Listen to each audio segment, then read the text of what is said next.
Also, remember, don't believe in what I'm saying in this video. This video is all for entertainment purposes. Wow. Now, a lot of people, well, not a lot, just some people in my comments saying, you stop the video too much. Some of them being disrespectful and saying I chat too much. Two things. One, you guys have to understand something about YouTube. There's something called copyright, right? When you're playing somebody's video, to stay within the guidelines of YouTube, you have to speed up the video and you have to use the music. You hear the beat in the background to stay to stay away from copyright infringement. Years from now, and I've seen this happen to big YouTubers. Years from now, the entity that owns the video can say, "Oh, I did not give you permission to use the video, although you cited fair use," right? And they can flag a bunch of your videos and take away your channel, right? If they want, or try to at least. I remember Abba and Preach had a situation with another group, and they sent in their rebuttal to YouTube, and thankfully they did not lose their channel. However, there has to be some type of intermission between I can't just play out the video 10 minutes. No, there has to be a stoppage and to make that point. So I'm saying to the individuals that have a problem with that, there are other channels you can go and take your watch time there. If you don't like my style, yeah, you have options. And the other thing I will say is that the link to the videos that I'm playing is in the description. So if you want to watch the video without my reaction to it and me stopping it when I choose to, you have that option as well. Good? So please, no more complaining in my comment section. I've made some adjustments, but I will not be responding kindly to any more comments of that type because of what I just explained. And I hope this message gets to each and every one of you that were complaining about somebody talking too much. What do you think I come on YouTube for? And I see some people drop off. I guess those were the people. What do you think I come on YouTube for? To not share. This is called BOLO V&R. It's about my views, my reactions, and my responses to the things that are being said. Alright? So let's just get that categorically clear. Yeah, me can't chat long. That's why I have a page. If you cannot talk and dialogue, and you just want to play somebody's video and say a little thing, I don't think YouTube is for you. Alright? That's not my style. So if that's the style you like, again, there's many other platforms you can get that. Hey, how you doing, ladies and gentlemen? It's your brother BOLO V&R, and I just wanted to put this out there for my people. Now, BOLO V&R clips, I need my people to go over to this platform, and I need you to sub up for me. Please, please, please, please, please. I need to get to 1,000 subs, y'all, and I need your help. Alright? That's one of many platforms I control. The other platform is BOLO V&R. This is also my platform. Alright? I need y'all to go sub up to that. If you're already subbed up to BOLO V&R 2.0, then, hey, you here. So, you know what I'm saying? You good. You straight. You just need to sub up to the other two platforms. Now, to donate, the anonymous link, right, and the PayPal direct link is ways for you to donate to the platform. Also, the Zelle. That information is right there. Now, with the Zelle, ladies and gentlemen, what I need from you is I need you to email me, Instagram me, or WhatsApp me the receipt for the Zelle, transaction that you made towards the Zelle. All right. Now, if you want to become a part of the WhatsApp group, the WhatsApp community and the WhatsApp group link is right there, ladies and gentlemen. They work. The Instagram link, the Twitter link, right? They work. That's the Twitter right there. Good. The Instagram, they work. That's the Instagram right there. Follow me on Instagram, right? All right. Zelle, you can't click on that. The PayPal direct link. The PayPal direct link works. See? Right there. Boom. All right. So that's the way to go, ladies and gentlemen. If you want to donate to the platform, the anonymous link, I'm going to fix that. I don't know why it didn't work yesterday. Let me see if it's working now. there's still a problem, so I'm going to fix that. All right, and my email is right there, right? And yeah, that's about it. So I just need y'all to do me a solid and support all platforms, sub up to all platforms, and look out for different content on all platforms. It's not going to be the same content. All right, so I need y'all support. And shout out to all the new subs. Shout out to all my donators. The Patreon is coming soon. All right, ladies and gentlemen. So I'll make sure that you look out for that. The aim for each video is 500 likes. When I post a video and you see it come up that I got a live coming, this is what I want you to do as supporters of my platform. I want you to, let me give you an example, all right? I got a live stream that is supposed to be up here on BOLO V&R 2.0. Oh man, where is it? Damn, I don't have anything scheduled. Say for instance something is scheduled, right? Say for instance something is scheduled. When you click on it, you're going to see the live chat. I need you to hit the like button immediately and then type something in the chat, even though I'm not live. Trust me, it helps the video. Once you realize that I got something coming up, hit the like button, type in the chat. And the next thing, ladies and gentlemen, share the live. You're not going to donate. This is a free way for you to give solid support to the platform. You feel me? So I need your help. With your help, the channel grows. And, you know, hey, that's how it goes, right?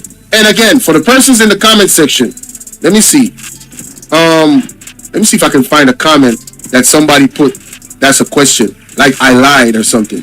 Guys, if you're in the comment section, right, and you leave a comment, right, I need you, if you say I lied about something, I need you to tell me what I lied about and give me the timestamp. Again, when you use your phone and you look and you go to the comment section, you click the comment, in the right corner of the comment, you're going to see a number symbol like a timer. Whatever part of the video you are that you want me to address, you click that when you reach that part and type, you lied about this. And then I can click on the timestamp, go back, and I can apologize if I lied and you corrected me. I don't have a big ego, right? If I made a mistake about something, I can apologize, I can adjust it, and I can correct it. But just saying that I lied on a 3-hour video, what did I lie about? There's so much things I said, right? So please, I'm more than open to you telling me, okay, this is what you lied about, and I can address it. Okay, all right. So yeah, man, support the platform, and welcome, man. Welcome to the platform, man. You heard? Welcome, welcome, welcome. Yes, sir. Appreciate y'all. Remember to like, share, subscribe to this particular video you're watching right now, because this might be an intro for all of my videos. So definitely need you to like, share, and subscribe. And comment respectfully, ladies and gentlemen. Comment respectfully. It's only right.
who's my man, I'ma stick his pattern. Love that. I'ma stick his pattern. Love that. I love that. I love it too.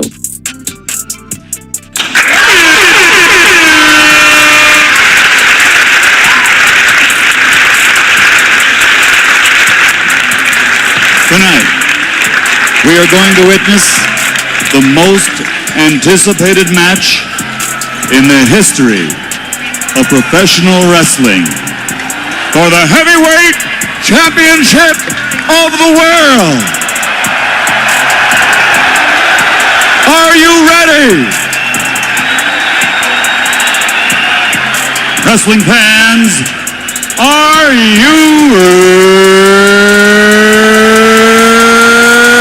ready? For the thousands in attendance and the millions watching around. I know y'all ready. I know y'all ready. Come on now, talk to me.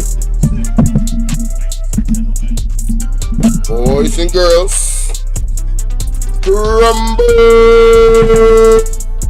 What's going on, YouTube? What's going on, YouTube? Listen, man. If y'all had any doubt that your boy got mad love and dedication for you, and what I'm doing on here, please believe. Y'all saw that ad running? Man, listen. I was not even near the computer. I said, shoot, I want to start on time. I'm not going to delay. And so, you know, I just started off stuff with my usual. So, I want y'all to bear with your boy. Bear with your boy, ladies and gentlemen. Alright? We're definitely in here doing the right thing. We're not doing the wrong thing. FINSAC lie about to be debunked. Hey, share this live, man. Share this live, ladies and gentlemen. Share this live. The FINSAC lie is about to be debunked. You hear me? I'm not even joking. I'm not even playing. I'm so serious. I am so serious. Alright? The FINSAC lie is about to be debunked. Period. Came across this yesterday. And shout out to the new subs, man. Y'all been amazing. The support has been phenomenal. I want to thank y'all so much. We got Michelle McIntosh in the building. Wagwan, wagwan. What up, baby? Shout out to Michelle McIntosh in the building. Gotta shout out to people raising up type in the chat. Bright Ideas Jones said every day is a new passage of lies from this man that is supposed to lead the country. Now, see, the lie that I'm going to expose today is not so simple. This lie has been a lie perpetuated by many different labor rights.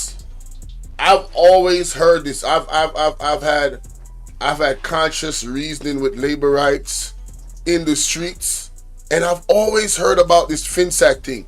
Every time you talk about corruption in Jamaica, they bring up FINSAC. Oh, the PMP did this with FINSAC and all of this. Well, why haven't they released the report? Why has the JLP gotten the FINSAC report and they haven't released it? I think that's a fair question, ladies and gentlemen. Don't you? So, you see, and shout out to the, how you doing, Evelyn? Shout out to the 25 people watching and the 25 people that hit the like button. Now, that's what I'm talking about. 100% supporters over here. Man, shout out to y'all, man. God. Oh, my goodness. Y'all are the real MVPs. Y'all the real MVPs, man. I'm trying to tell you. Y'all the real MVPs. Now, there's two things, right? And I'm gonna play a video, right? talking about this thing and explaining it. And then we're going to go through a document, right? And we're also going to go through, what's his name? Andre Stevens live as well, right?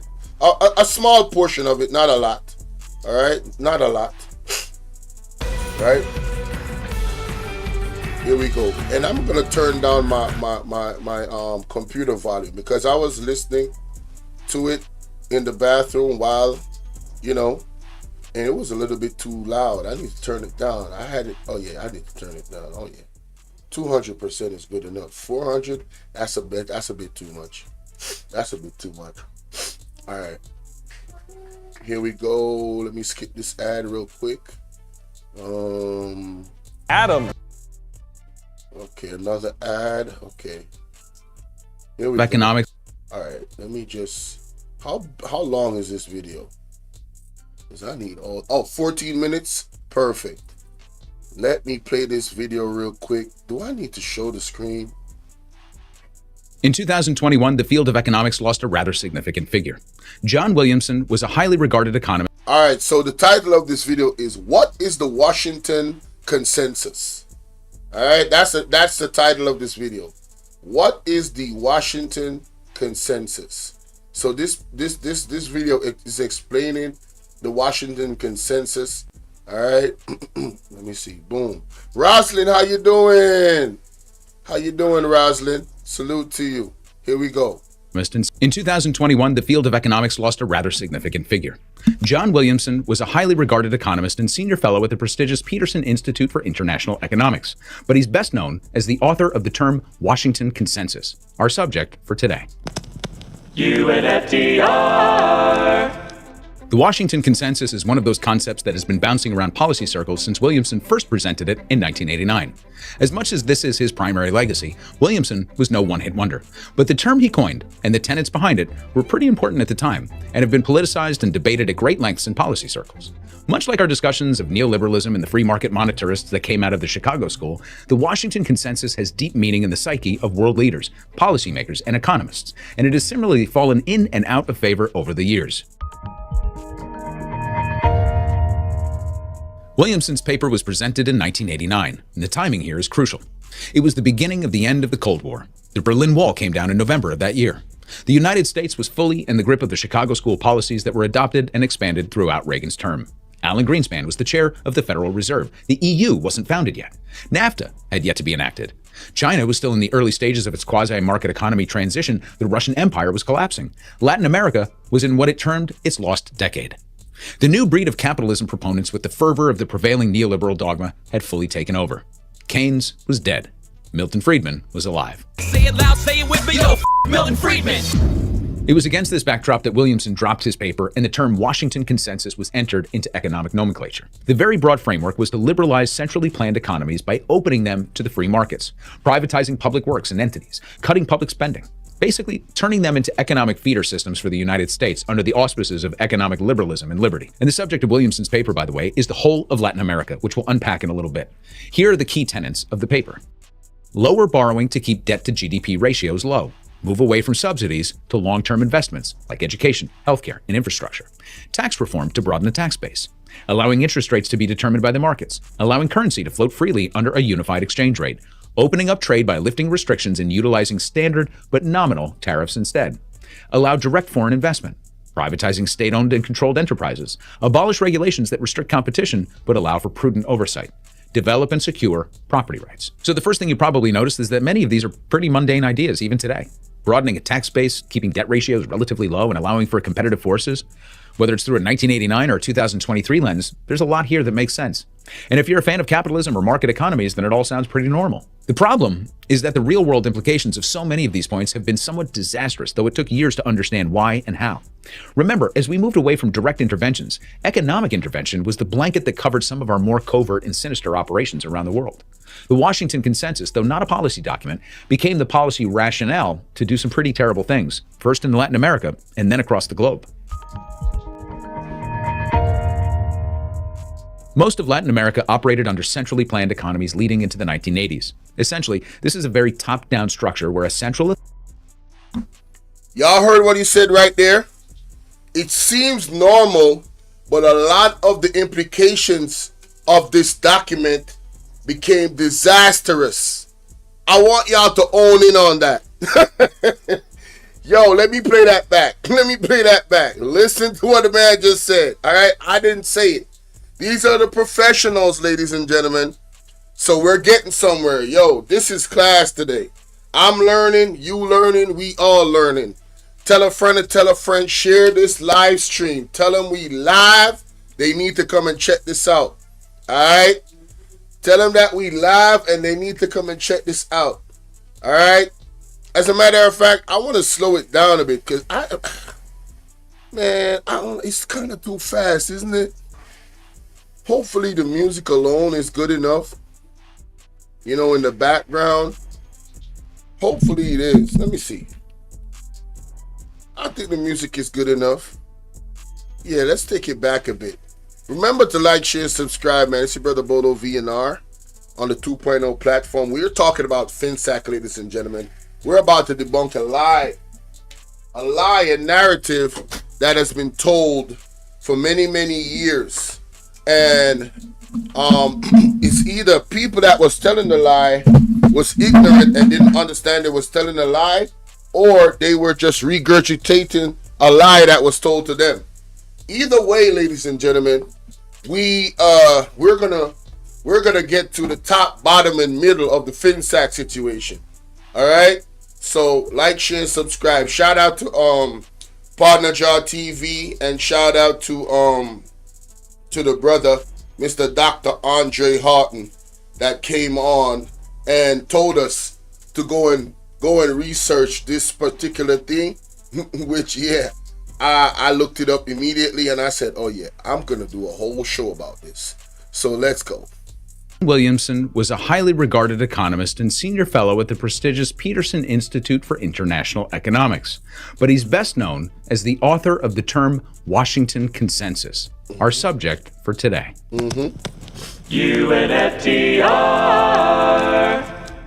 Hey, shout out to Rosalie Ricketts in the building. What's up, sweetheart? Good to see you in the building. All right, let's go. Washington Consensus is one of those concepts that has been bouncing around policy circles since Williamson first presented it in 1989. As much as this is his primary legacy, Williamson was no one-hit wonder. But the term he coined and the tenets behind it were pretty important at the time and have been politicized and debated at great lengths in policy circles. Much like our discussions of neoliberalism and the free market monetarists that came out of the Chicago School, the Washington Consensus has deep meaning. Look at TV. It's a question. Is why the JLP never released it if the PMP was so guilty? Kiss me effing teeth. They can't. They would be so ashamed. Look at TV. Listen, yo, we are getting there. You are absolutely on point. He said, I did the research on this 2 years ago and found out all the lies. Hey, shout out to you. I'm just coming across this information and I'm about to go through it with my people. And thank you for being here as well. You're more than welcome to stay, okay? And now, if you have anything to add on to it in terms of research that you have, what you can do is you can message me at 451-6535. And later on, if you want to call in, look at TV.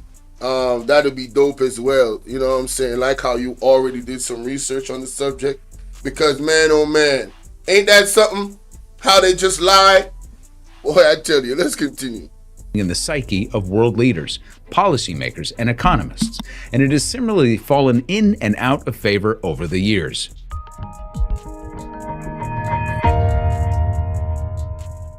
In the next 60 seconds, I will show you how with this new AI tool, you can create 3D animated videos, even if you have zero technical experience.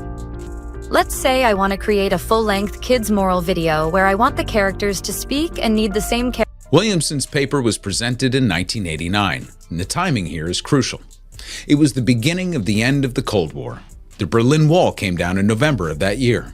The United States was fully in the grip of the Chicago school policies that were adopted and expanded throughout Reagan's term. Alan Greenspan was the chair of the Federal Reserve. The EU wasn't founded yet. NAFTA had yet to be enacted. China was still in the early stages of its quasi-market economy transition. The Russian Empire was collapsing. Latin America was in what it termed its lost decade. The new breed of capitalism proponents with the fervor of the prevailing neoliberal dogma had fully taken over. Keynes was dead. Milton Friedman was alive. Say it loud, say it with me, yo, Milton Friedman. It was against this backdrop that Williamson dropped his paper and the term Washington Consensus was entered into economic nomenclature. The very broad framework was to liberalize centrally planned economies by opening them to the free markets, privatizing public works and entities, cutting public spending, basically turning them into economic feeder systems for the United States. Do you guys remember how many times have you heard the Prime Minister of Jamaica talking about a free market? How many of y'all can recall how many times he said what he likes is a free market? How many of y'all remember that? Is the JLP currently following this same model, ladies and gentlemen? And is it because of the IMF? I'm just asking because this stable economy that the Prime Minister is talking about in the diaspora, every time he says it, it pisses me off. I don't know about nobody else, but when you know the reality of your situation and you hear this man come on live television at a conference talking to the diaspora as if Jamaican economy has some type of utopia, that irks the hell out of me. I don't know about y'all, but that shit pisses me off, boy. I'm talking about, man. Under the auspices of economic liberalism and liberty. And the subject of Williamson's paper, by the way, is the whole of Latin America, which we'll unpack in a little bit. Here are the key tenets of the paper. Lower borrowing to keep debt to GDP ratios low. Move away from subsidies to long-term investments like education, healthcare, and infrastructure. Tax reform to broaden the tax base. Allowing interest rates to be determined by the markets. Allowing currency to float freely under a unified exchange rate. Opening up trade by lifting restrictions and utilizing standard but nominal tariffs instead. Allow direct foreign investment. Privatizing state-owned and controlled enterprises. Abolish regulations that restrict competition but allow for prudent oversight. Develop and secure property rights. So the first thing you probably noticed is that many of these are pretty mundane ideas even today. Broadening a tax base, keeping debt ratios relatively low, and allowing for competitive forces. Whether it's through a 1989 or a 2023 lens, there's a lot here that makes sense. And if you're a fan of capitalism or market economies, then it all sounds pretty normal. The problem is that the real-world implications of so many of these points have been somewhat disastrous, though it took years to understand why and how. Remember, as we moved away from direct interventions, economic intervention was the blanket encompassing of our more covert and sinister operations around the world. The Washington Consensus, though not a policy document, became the policy rationale to do some pretty terrible things, first in Latin America and then across the globe.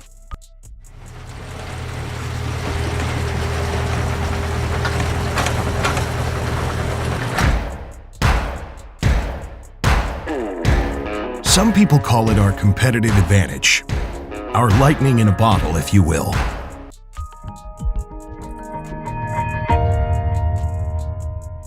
Most of Latin America operated under centrally planned economies leading into the 1980s.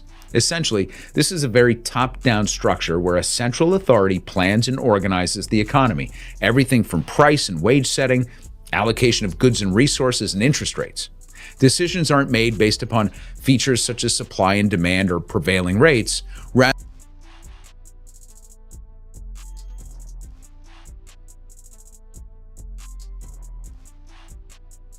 that's a red flag right there, in my opinion. So an entity that is outside is going to decide the prices of things and all of that, even skipping past the tenets of actual marketing where demand and supply is concerned.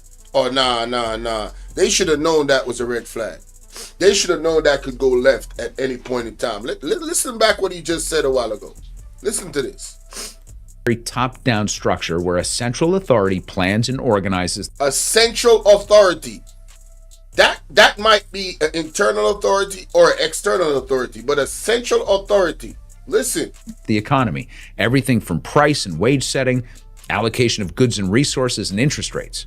Decisions aren't made based upon features such as supply and demand or prevailing rates. Rather, they're made by setting deliberate targets. Oh my Most God. economists will tell Yo, doesn't that sound like the IMF, bro? Have you guys ever really listened to like the finance minister lay down their budget and talk about like, you know, some of the things that the IMF require? Don't you hear that term a lot, what he just said? decisions aren't made based upon features such as supply and demand or prevailing rates. Rather, they're made by setting deliberate targets. Deliberate targets. Deliberate targets. Oh, man. Most economists will tell you that this is a lousy way to build an economy, and political agents have made careers out of savaging this approach, painting it as communism, socialism, authoritarianism, etc. Now, they're not entirely wrong, but like most topics we discuss, there's far more to it than just that. For example, Cuba is a centrally planned economy that has extremely high literacy rates and complete access to healthcare. I'm not making a judgment call for or against this system, merely pointing out that depending upon the measurements that are most meaningful to a society, economic output might not be the only concern. Likewise, China had a centrally planned economy throughout its highest growth decades, and to a large extent, it still does, though it's moving through a slow market transition. Venezuela did as well, and found incredible success with anti-poverty programs, though it was entirely too dependent on its fossil resources. Russia, same story. So you can exist in the world with this type of economy, and depending upon your scale of measurement, it works to varying degrees. On the other side of the equation, you have market economies. These are the dominant economies in the world.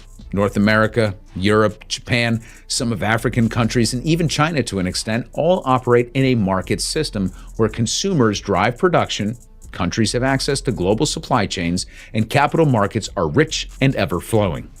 Essentially, each Latin American country was experiencing a transition during the 1970s and 80s from authoritarian rule under central military commands to outright dictatorships such as Perón in Argentina.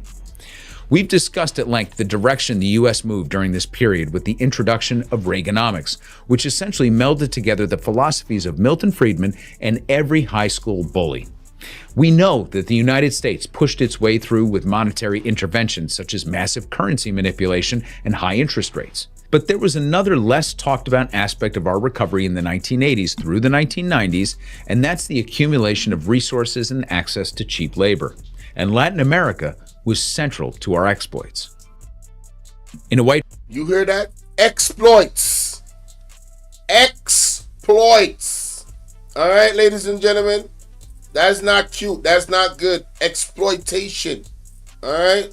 paper titled The Washington Consensus, Assessing a Damaged Brand by Nancy Birdsall, Augusto de la Torre, and Felipe Valencia Casando, the authors detail the positive and negative impacts of our policy toward Latin America and the Caribbean.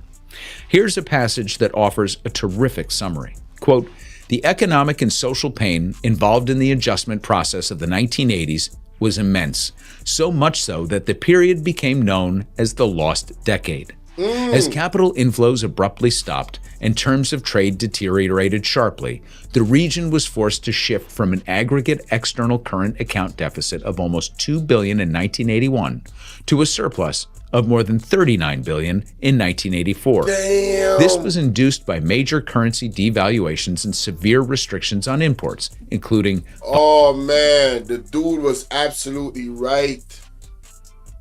Mr. Dr. Andre Haughton, that was on Partner Jaw TV, that's exactly what he explained. Look at this part, ladies and gentlemen. This part right here. Regions was forced to shift from an aggregate of external current account deficit of almost $2 billion in 1981 to a surplus of more than $39 billion in 1984. Why did that happen? Because the 10-point plan included Jamaica not having a set rate for the currency of the US dollar to the Jamaican dollar. If I'm not mistaken, what Mr. Dr. Andre Haughton explained is that the Jamaican dollar was at $2 to 1 US or $6 to 1 US. So yeah, it's $2, yeah, $2 to 1 US, right? By the time they implemented this, that was induced by major currency devaluation. So by the time they put the 10-point plan in, the devaluation of the Jamaican dollar went from $2 to 1 US to, I believe, $8 to 1 US or $6 to 1 US in a short amount of time, right? What did that do? Wait, my OBS messing up? Are we good? What did that do, ladies and gentlemen? When somebody owed a loan of $1 million or $100,000, that 100,000 became 300,000 because it went from $2 to 1, right? So it multiplied by 3 essentially. You understand what I mean? Basically, if it was $1 and you increased it to 6, right? $1 to $1, now it multiplied by 6. So instead of 1 million, you would owe 6 million. Just like that, just by changing this and inducing a major currency devaluation because of the 10-point plan of this Washington consensus. And this is what happened, why they created FINSAC, to fix this. That's why the JLP does not want to release the report, guys, because the report reflects that they are the ones that messed up. Come on, man. We're not even halfway in this thing, but I'm trying to give you a blanket, not a blanket, but a summarized view of what this all means. Mr. Andre Haughton was on it last night, man. Damn. By major currency devaluation. Oh, Lord. We are back. Oh, shit. I thought we lost everything, y'all. Man, oh, man. I am. Woo! Let's go. Man, OBS is different, ain't it? Oh, my goodness. We are back, ladies and gentlemen. We are back. Sorry about that. My internet was down. Man, let's get into this, man. Let's get into this, because this right here, ooh. Was unveiled with the understanding was experiencing a transition during the 1970s and 80s. Let's go back a little. Political agents have made careers out of savaging this approach, painting it as communism, socialism, authoritarianism, etc. Now, they're not entirely wrong, but like most topics we discuss, there's far more to it than just that. For example, Cuba is a centrally planned economy that has extremely high literacy rates and complete access to healthcare. I'm not making a judgment call for or against the system, merely pointing out that depending upon the measurements that are most meaningful to a society, economic output might not be the only concern. Likewise, economic output might not be the only concern. Man, I am really, really happy that I got OBS. If it wasn't OBS, this could not be done. Seriously. This right here that we doing could not be done, ladies and gentlemen. And shout out to all the new subs. China had a centrally planned economy throughout its highest growth decades, and to a large extent, it still does, though it's moving through a slow market transition. Venezuela did as well, and found incredible success with anti-poverty programs, though it was entirely too dependent on its fossil resources. Russia, same story. So you can exist in the world with this type of economy, and depending upon your scale of measurement, it works to varying degrees. On the other side of the equation, you have market economies. These are the dominant economies in the world. North America, Europe, Japan, some of African countries, and even China to an extent, all operate in a market system where consumers drive production, countries have access to global supply chains, and capital markets are rich and ever-flowing. Essentially, each Latin American country was experiencing a transition during the 1970s and 80s from authoritarian rule under central military commands to outright dictatorships such as Perón in Argentina. We've discussed at length the direction the U.S. moved during this period with the introduction of Reaganomics, which essentially melded together the philosophies of Milton Friedman and every high school bully. We know that the United States pushed its way through with monetary interventions such as massive currency manipulation and high interest rates. But there was another less talked about aspect of our recovery in the 1980s through the 1990s, and that's the accumulation of resources and access to cheap labor. And Latin America was central to our exploits. In a white paper titled The Washington Consensus, Assessing a Damaged Brand by Nancy Birdsall, Augusto de la Torre, and Felipe Valencia Casando, the authors detail the positive and negative impacts of our policy toward Latin America and the Caribbean.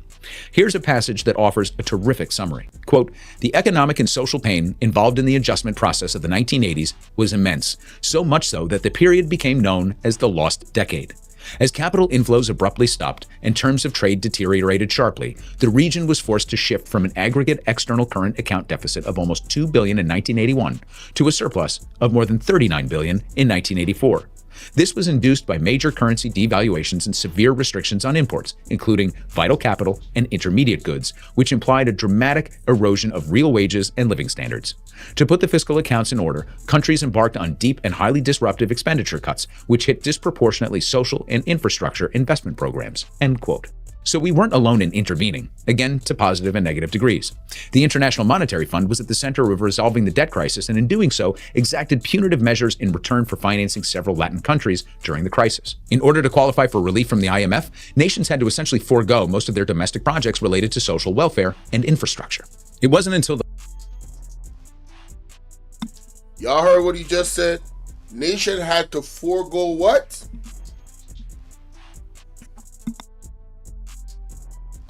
Let's not skip past that, ladies and gentlemen. Let's not skip past that. Let us not skip past that. What did nations have to do? Pay attention. financing several Latin countries during the crisis. In order to qualify for relief from the IMF, nations had to essentially forego most of their domestic projects related to social welfare. They had to forego, meaning they had to put that aside. Domestic social projects. Listen, I ain't making shit up. Financing several Latin countries during the crisis. In order to qualify for relief from the IMF, nations had to essentially forego most of their domestic projects related to social welfare and infrastructure. Social welfare and infrastructure. They had to forego, pause, not do, stop. Forego. And I'm gonna make sure that we getting that correct. All right. Forego meaning. Let me show y'all on the screen, because I told y'all this right here class today, boy, because I'm learning and we learning, we all learning. What does forego mean? Look at this. If you forego something, you choose to give it up. If you forego dessert after dinner, you are skipping dessert. The verb forego literally means to go by. In common usage, it means to abstain, do without. So I'm going to play what he said again that we had to forego, ladies and gentlemen. Let's hear what we had to forego to get qualified for these things. Essentially during the crisis. In order to qualify for relief from the IMF, nations had to essentially forego most of their domestic projects related to social welfare and infrastructure. Social welfare and infrastructure, they had to abstain from to get this grant or whatever, to get this money borrowed.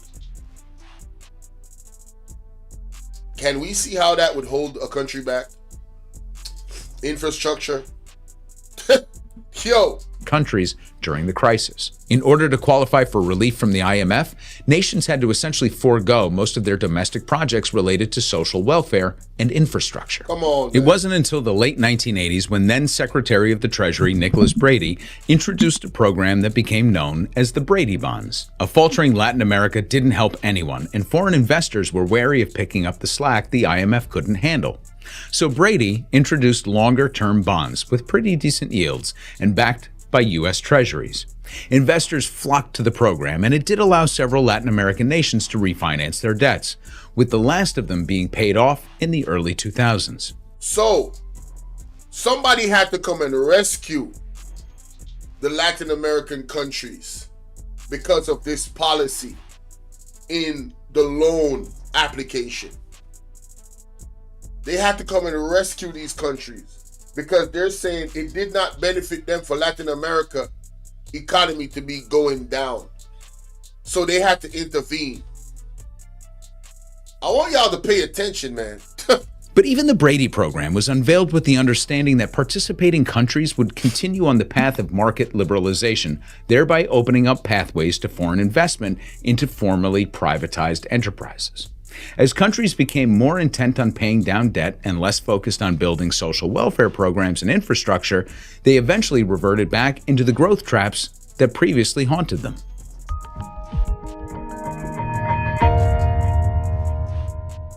Latin America is often pitted against the so-called tiger economies in Southeast Asia, specifically South Korea, Vietnam, Hong Kong, and Singapore. The rationale being that they were similarly situated coming out of the debt crisis, with the tiger economies theoretically performing better over a period of decades. Essentially, the tiger economies had different suitors and less punitive extractions for support. Support for the tiger economies came in the form of capital resources that were invested into manufacturing, distribution, technology, etc., whereas Latin American countries imported luxury goods from the United States and were prohibited from directing the type of investments that would have promoted manufacturing growth over time. So during this period, there are a few very positive outcomes that gave the appearance of unquestionable neoliberal success. Most of the Latin American countries were able to beat back inflation and open their economies to free trade. Of course, so did every other country on the planet. And countries like the Dominican Republic and Chile outperformed their counterparts for many, many years on key metrics like GDP growth. Whether the two are correlated or not, it was also a period when most Latin American countries finally broke free of military-style dictatorships and authoritarian regimes. Ultimately, however, this era also marked a protracted period of rising inequality, destruction of the middle class, and loss of state-owned enterprises able to keep high levels of capital within the system. Forced austerity further suppressed the poor and lower classes, all in service of beating back inflation and inviting foreign capital investments into newly privatized enterprises. In all, it was a solid rebuke of centrally planned economies, though it exacerbated the living conditions of so many at the bottom rungs of society. According to the Economic Commission for Latin America and the Caribbean, a UN commission, the period between 1980 and 2000, the bookends for the Washington Consensus period, saw an increase in the percentage of poor people in urban areas from 29% to 37%. You hear that? It saw an increase in what? Listen to what this thing did. And Jamaica was included in this. Listen to this. Between 1980 and 2000, the bookends for the Washington Consensus period, saw an increase in the percentage of poor people in urban areas from 29% to 37%. Damn, that is almost a 10% increase in poverty. That's wild. Yo! Come on, man. Stop playing. Embarrassing. He needs some milk. Stop playing. And an increase among rural poor of 59% to 63%. For persons living in what it termed 59% to 63%. On another level of poverty. Absolute poverty, the percentages increased from 10 to 11.5% and 32% to 38% in these respective areas. So poverty just went up on every level in society. Damn. There's one big head fake that neoliberals point to during this period to prove their case that opening up Latin American and Caribbean economies was a good thing overall. The most widely accepted economic marker of progress or decline, and that's GDP growth. Latin America was definitely in big trouble at the beginning of the 1980s. Much of this stemmed from the Mexican debt crisis, which set off a wave of cascading crises in the Latin American debt markets. The net effect of this crisis that spread throughout Latin America was rapidly declining GDP, worsened by dramatic inflationary pockets. So when GDP began to recover toward the late 1980s and remained mostly positive into the 90s, it was seen as a clear victory for the free markets. Widen the lens a bit, and it shows that GDP recovered from the depths of the debt crisis, but over the next 20 years, it still never approached the growth rate of the 1970s, when most Latin American countries still existed under centrally planned economies. In retrospect, some good seeds were planted during this period, like the Brady bonds to refinance sovereign debt, the expansion of markets and the focus on trade infrastructure. Then there were invasive species that crept in, like foreign investors that sucked out profits, or the destruction of social welfare programs at the behest of lending bodies. Then there's the greatest sin of harvest that any farmer will tell you: overproduction and saturation. Every crop needs tending, and soil needs to recover. If you don't care for these things, then eventually the soil turns fallow and unproductive. And in many ways, that's what happened in the 2000s. Profits were sucked out, social institutions were ignored, wealth accumulation occurred at the top, but not at the bottom, and the middle class was squeezed. Remnants of the Washington Consensus remain with us today, but mostly among conservative think tanks who are relying on an anachronistic playbook that is designed to feed American interests primarily. Upon his retirement, Williamson gave an address in which he spoke to the legacy. Yo, I gotta own in on that part. Listen to that. Occurred at the top, but not at the bottom, and the middle class was squeezed. Remnants of the Washington Consensus remain with us today, but mostly among conservative think tanks who are relying on an anachronistic playbook that is designed to feed American interests primarily. It is designed to feed American interests primarily, ladies and gentlemen. That's what it's all about. So, in essence, FINSAC was created to solve that problem. There was a problem and FINSAC was created to solve it. Who caused the problem? The previous administration. Who was the previous administration at the time? You guessed it, but we're going to get into it more. Upon his retirement, Williamson gave an address in which he spoke to the legacy of the Washington Consensus. I'm going to let his words do the work here for a minute. Quote, "The Washington Consensus, as I originally formulated it, was not written as a policy prescription for development. It was a list of policies that I claimed were widely held in Washington to be widely desirable in Latin America as of the date the list was compiled, namely the second." Words do the work here for a minute. Quote, "The Washington Consensus, as I originally formulated it, was not written as a policy prescription for development. It was a list of policies that I claimed were widely held in Washington to be widely desirable in Latin America as of the date the list was compiled, namely the second half of 1989. Bottom line, Williamson wasn't creating a policy prescription. He was reflecting what he believed to be the prevailing wisdom of the era. And in this, I think he was spot on. And that, my friends, is the Washington Consensus. And here endeth the lesson.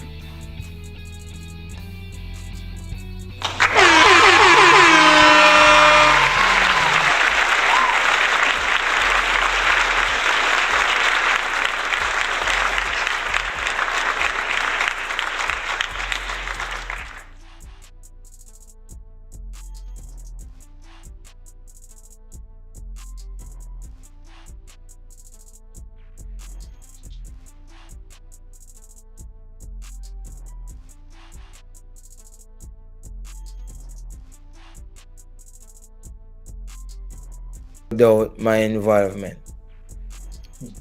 So the president or the general secretary, Dennis Strong, don't reach out to you or no? Oh no. So that's what I'm working on, because the government now, they have the budget to present in February, but the budget has been economic affairs like tax collection. Mm-hmm. One girl had on a Bridget sandals and another tires to other Caribbean countries. You don't have to wait on a shipment of container of tires to come in Jamaica. These are just basic examples. But I remember the spokesperson on finance for the People's National Party recently saying that the PNP would remove taxes from basic food items. Mm-hmm. in another instance. So it's not as if when you reduce tax, then you have to say you're going to add more taxes. It's like a common denominator in the Labour Party. Yes, that is why they need a heavy duty assistance, themselves and their funders and electricity, because it's mainly technician work. Nigel as their #1 star boy, so much so that he has left, then growth is just beyond their capacity. So do you think the PNP has what it takes to? We've always looked out for the Jamaican people more than they have. One of the reasons why I joined the PNP is because I recognized that the party had faced difficulty with economic management.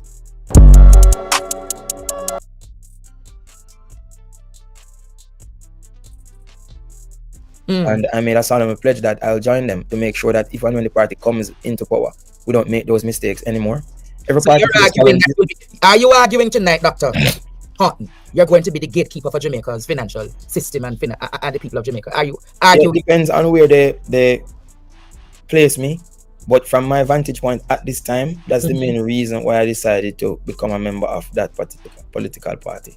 To assist in our ability to maintain prudence and our ability to steer Jamaica. We should not have any more banger under the PNP like a FINSAC then. FINSAC was a solution-oriented tool. What had happened, and many people lack understanding of what took place. Leading up to the end of the 1980s, Jamaica had negative reserves, right? So we couldn't get any foreign exchange to borrow. Because throughout the 80s, through the management of the Jamaica Labour Party, the reserves ran down to zero, right? Jamaica wasn't exporting enough relative to what we were importing, but on the financial side of it, we didn't have these large foreign investments bringing in the return on investment. Yes. And Gilbert came and added to that, and we needed capital expansion in a vast volume. And what had happened is that when Jamaica went to the IMF to negotiate, the IMF said we have this 10-point plan called the Washington Consensus. And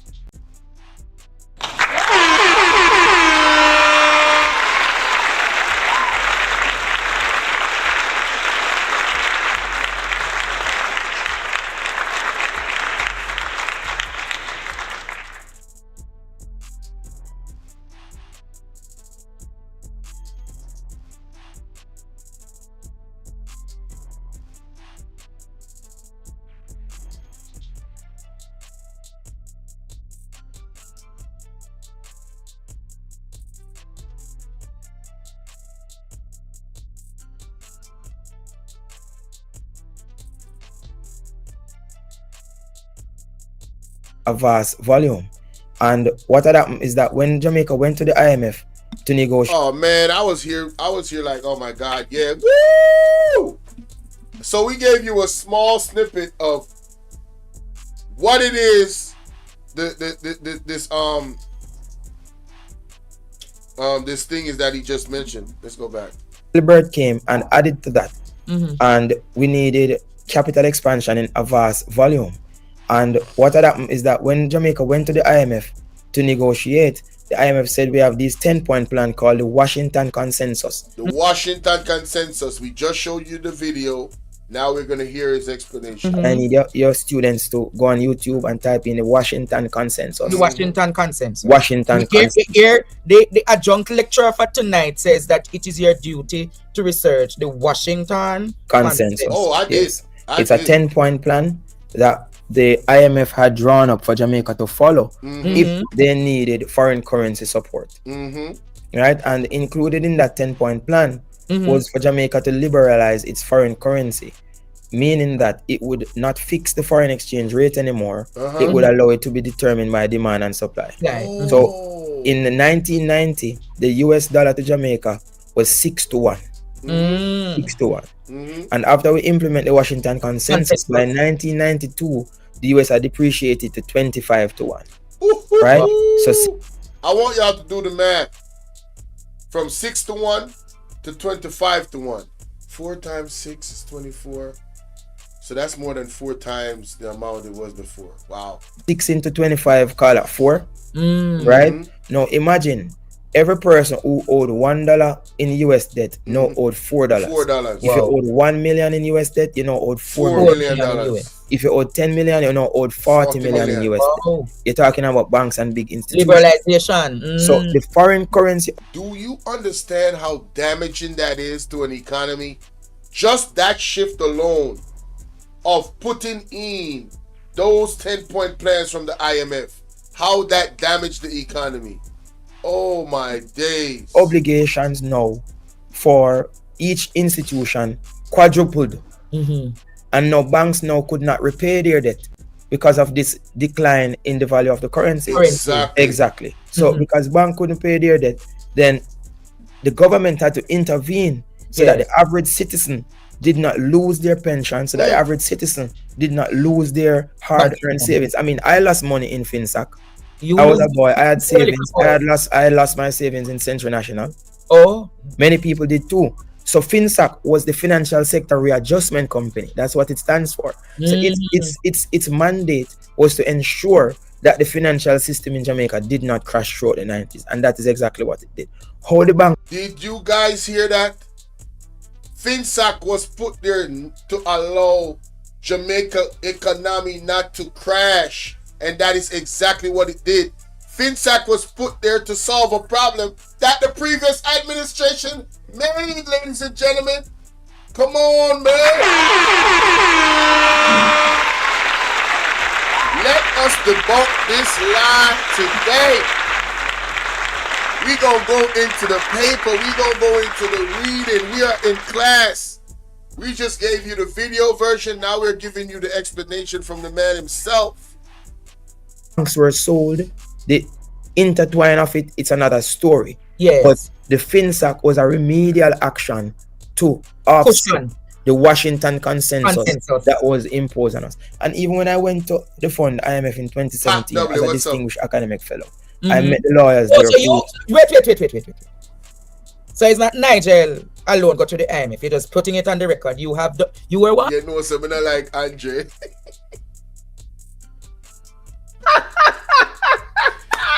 I don't like Andre. Hey, Andre, I mean something. That is funny, honey. Andre, that's funny. Oh my God, that is funny. Andre says, so wait. So Nigel Clark is not the only one that went to the IMF. You went there to Kimono Agwan. So what I'm afraid of in the future in Jamaica is Parliament payback. Oh Lord. What? A distinguished fellow. Yeah, I went there in 2017 and I met with them, the teams who were responsible for Jamaica's negotiations throughout the course of our financial life with them, and they apologized. They said that you're saying the IMF apologized to Jamaica for the Washington consensus? Yes. What? Not the IMF, but the representatives of the IMF who were working on the Washington consensus at the time, the lawyers. So they apologized. They said that to me in a private conversation. That they apologized. So you see, them not come out publicly, you know, because that got damage their image, you know. I believe him, you know. I don't know about you, but I believe him. All right, this is a normal thing when it comes on to these organizations. They will have a private sit down with you and say, you know what, we'll say this off the record. Yeah, we kind of messed up and we really apologize. And in good faith, we want to make amends. So future negotiations, you know, you choose to do business with us, boom, boom, boom. That's how it goes. That's how it goes in the real world of business and cooperations. They'll not say things on record, but they will say it off record. Oh, what they did to Jamaica in the 1990s. Wow. I wish they could have. Shout out to Pat Dub in the building. Not just only apologize, but did something realistic, more tangible, to cushion what they did those years back. I agree. And that is what we want. That is really what we want. But what has been happening is that the IMF are clever. So what they have been forcing Jamaica to do is to minimize their foreign debt and to increase their domestic debt. So we don't really owe the IMF a large portion of our debt anymore. We owe a large portion to other investors and to domestic pension funders. Other investors like whom? Different companies who buy government treasury bills and so on and so forth. Individuals like you who invest in less risky assets. Oh, So technically Jamaica not really owned by Jamaica then? What do you mean? Technically, Jamaica is here, but there are other private interests that owns aspect of it. No, the debt that is owed is owned by many people, including Jamaicans. Oh, okay. So if we would say we want to default on a debt, right? So we say the IMF, we owe them 200 million US or $1 billion US. We want to default on it. What the IMF has done is to make sure that they alone don't hold that full portfolio of sums. Institutions like JMMB or NCBR also hold some amount of that sums. Oh, okay. Interesting. You following? I'm following very you. interesting. Clear. So how do we, as a country, pull ourselves from the IMF? And it's difficult to pull away from them because we are not producing at a level where we can get the amount of foreign currency that we desire to make the purchases that we want. So they have the American purse to give us the US that we desire. Remember, we don't print US. So every time we have this big need for US to buy that fancy jacket that you're wearing or to buy the stove in your kitchen or so on, we have to go to the IMF. So even if your jacket so Jamaica, the material, them fancy material, you know, them make a Jamaica. So you still have to buy the material. I was about to correct you to say. So you see, production is key, ladies and gentlemen. A lot of the things I've been saying on my on this platform is investing in education. The youth, you know, trading and coding, the wave of the world is going in that direction. We need immediate, and we need to stop using overseas entities to do major contracts like build the roads. No, we need to use local people, and if the local people are not qualified to do it, what we need to do is get the overseas people, pay them to teach the people out here how to do it properly. All right? Get the people overseas to come and educate the people here. So anytime we need to build roads, anytime we need to build major buildings, high skyscrapers, all of that, we need people that know all those engineering skill sets. If we don't have the education out here in schools to teach the youth to do that, we need to get it. We need to get those people that are qualified to come and teach Jamaicans how to do it. So the same money that we pay taxes with stays in our pockets and not go into offshore accounts. Because we are literally shooting ourselves in the foot. Like the man said, we need to produce more. Right? We need to export. Export brings in money. Hello. Foreign exchange. Hello. The tourism sector needs to be vamped in such a way and created in such a way where the local person is seeing those US dollars come into their hands, and those US dollars can be circulated amongst the people and circulated in bank accounts so the Jamaica can have enough US dollars here. That's what we need, ladies and gentlemen. Just a few things that we need, just common sense stuff. But production is very food. Listen, what's that country called? What's that country called again? Oh my goodness. Singapore. Singapore is the largest exporter of organic food, and it's the size of St. Thomas. Why are we not focused on agriculture here in Jamaica? I'm talking about really putting money in agriculture, really helping the farmers to become global entities. How you doing, Joanne? To become global organizations that is producing food in surplus to export overseas. Why are we not doing that? Hey, Wagwan Aldiano, why are we not doing that?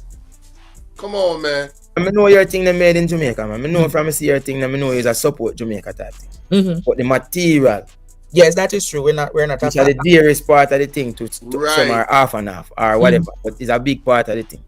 So it has to be purchased. So we need the foreign currency in order to purchase it. When for example, ATL needs to buy 1,000 cars or 100 cars, they need the foreign currency to do so. Hey, can you imagine though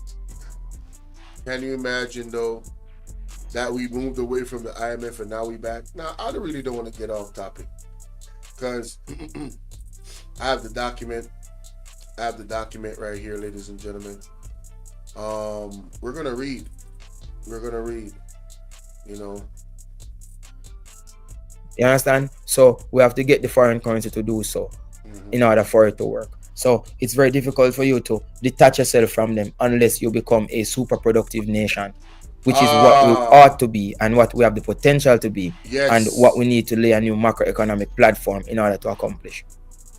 I want to ask you though, Dr. Haughton, what is your take on Jamaica joining the BRICS? Do you think that Jamaica potentially could be a member of the BRICS, or you would advise against being? We have the potential to do so. It's a lot of things that we have to weigh up. It's a good research topic because now what it does, it opens a can of worms. When I talk about our major trading partners, our 3 largest trading partners are Canada, US, and UK. And China too as well. So the point I was making that out of the BRICS, it's only one of the country that we really trade in volumes with, which is China. And we are normally an importer from them rather than an exporter to them. So the countries that we are exporters to are US, Canada, and the UK. So we have to edge our portfolio with where we make our income. So until we begin to diversify trade into these Indian countries, developing bilateral relationships with South Africa, and looking at what trading relationships can be established with Brazil, because the currency is a medium of exchange. It is something that you use to exchange something for something. So if you go wake up and add up a currency that you are not exchanging something for something with, and doing away with a currency that would benefit from with tourism who come here the most. So because the currency is foreign, it wouldn't be wise to enter that space. Because we don't earn enough from those BRICS currency. Hey, big up the people that hitting the live button. Yeah, man, thank you guys so much. Cause they are importing food. Exactly, that's the problem, Mr. Robinson. Them not export no food. We not produce nothing, and we have such a rich, man. I'm talking about the amount of land we got, bro. Man, they be really pissing me off, this government, bro. I swear, bro. Real talk, I ain't even lying. It wouldn't make sense for us to roll over because it is not about the currency, it's about the goods and services that are traded between the countries. So until then, we're having greater trading with that is what my research is all about, international finance, how money moves between countries. So the money can't move unless it is goods moving or services moving or investment moving. So the money is not like something that just go by itself. So the money go, but the trading is important. Yeah, the money is just the means of accommodating the trading. You understand? So, but would that be something that the People's National Party would consider looking at in depth in terms of? We have to consider how our relationships are established with our major partners. We have to consider what is the volume of receipts from the US-backed goods, services, and investments compared to the volume of BRICS-related goods, services, and investments. You're following? And then upon ascertaining that, plus making predictions of where our industries are headed in the next 10, 15, 20 years, because that's the sort of foresight that you have to have, then we can say... You hear that? 10, 15, 20 years. You have to have a foresight in the industries and where actually direction where you're going. Production, ladies and gentlemen, production. And you see the marijuana is a big industry, you know. And if the man can open the market there and really give multiple, you know, the regular man here in Jamaica the opportunity to be granted license to put their product out there for export. I'm telling you, that too can be a major economical boost. We need to tap into these things, man. Need to. Because what a country needs now is a weighted volume of reserves. Not just reserves in US currency or reserves in Chinese currency, but a weighted volume of reserves to enable it to have ease of transactions with its major trading partners. So before we talk about BRICS, that is where the discussion ought to go. Okay. How we have a weighted volume of reserves so that we can trade with ease with China, trade with ease with the UK, trade with ease with America. And when we develop more bilateral relationships, we have a weighted amount of reserves in all those categories.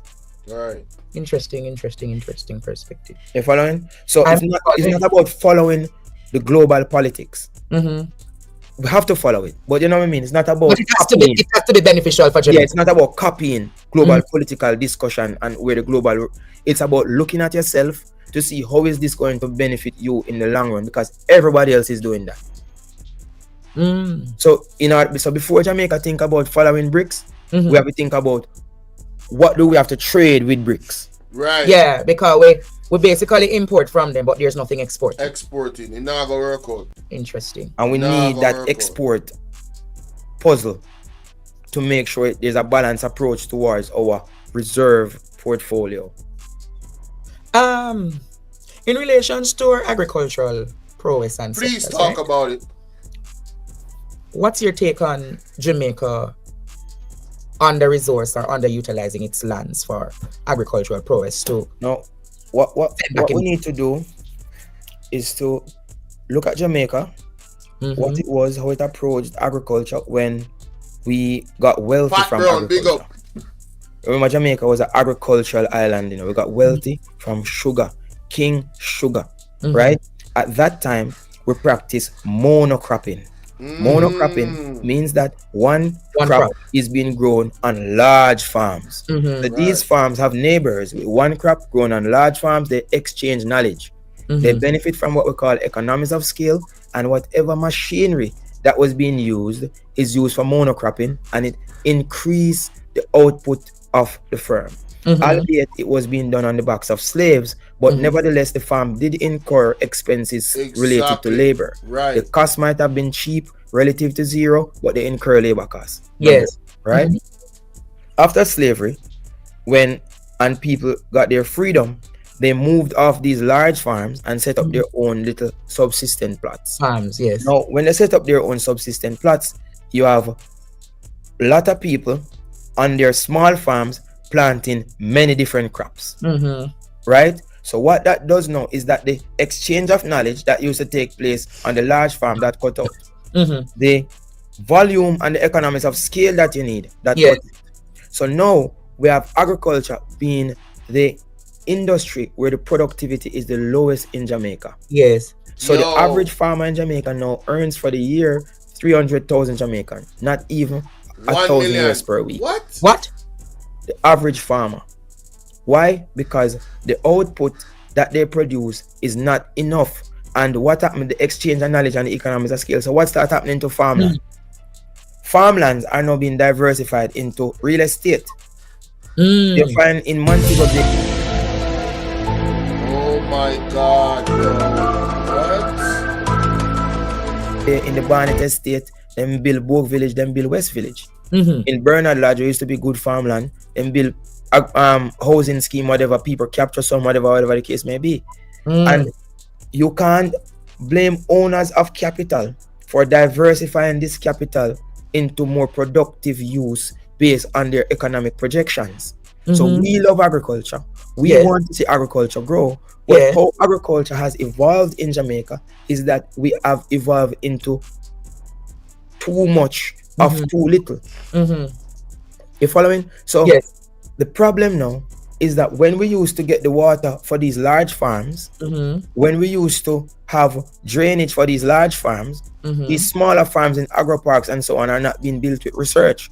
So they are destroyed by two things: drought sometime and flood sometime. So agricultural prices tend to be destabilized, and as well as post-harvest losses. Remember with sugarcane, your sugarcane, you burn on your cane field, you drive with cane fuel, your cane them drop off a truck. negligible. Mm-hmm. Now Jamaica face over 30% post-harvest loss. From you cut the thing, then you reap the thing, then you lose 30% right there. Damn. Wow. So we have to fix those post-harvest losses with cold storage, this, that. So the problems that we face are just greater than us just saying agriculture. Yes. And what are we going to do about agriculture? We have to understand the historical underpinnings of the industry, how the industry has evolved, Yo, I like how this dude breaks stuff down, man. He is a technical mind. He is very meticulous. Listen to this. We're talking about FINSAC, but just listening to him, I'm like, yo, wait a minute. I need to listen some more. as we have gotten freedom, or it has evolved as indentured labor has come into the country, and how now are we going to say this is the approach that we're going to take to make sure that we start benefiting from agriculture. And the first thing we have to do is to ensure that these small farms are now specialized into single outputs, rather than we have these small farmers growing 1/8 acre worth of pepper, 1/8 acre worth of onion, 1/8 acre worth of yam, 1/8 acre worth. So we're not getting the volume that we desire. So we need the research to back the agricultural development. And we need farmers to start specializing again, like they did back in the 1700s and the 1600s. Because no country can produce all of what it needs. You have to produce the best at what you can, sell it, get the money, and buy what you want. But I think the only thing we can produce in large scale right now probably is the marijuana, the ginger. Look at that now. Turmeric and enough of that thing. You have enough thing. Remember, say everything that Jamaica produces when you reach America, it fetch price like jugs, you know? It's just the volume we don't have. You following? I think like yam, sometimes it might face challenges, because when I went to America the last time, I went to buy some soup at a Jamaican restaurant, but the yam didn't taste like Jamaican yam. So I inquired with the owners, where you get the yam. He said, get the yam from Costa Rica. So he's saying to me, when he buy a box of yam from Costa Rica for $99 versus a box of yam from Jamaica for $450, it's the same amount of pound, the same everything. And to be honest, the yam didn't taste that bad differently. About a true you not used to it. But it's similar to yellow yam, but you just have a slight. Yeah, that's why Andrew talk about real estate, because it's like that are the plan. That are the plan is just like it's real estate at the plan. He's involved in real estate, so it makes sense for him just. And then look at this. He has his friend as a business partner. I'm sorry. Do you know how to download the integrity report? I can send you guys the integrity report in my WhatsApp. I have it in my WhatsApp. I can send it to you. I'm gonna send it in the group. So you guys can. Guys, if you want to join the group is 1876 451 6535. Text me join the group. I will drop the integrity report in the group.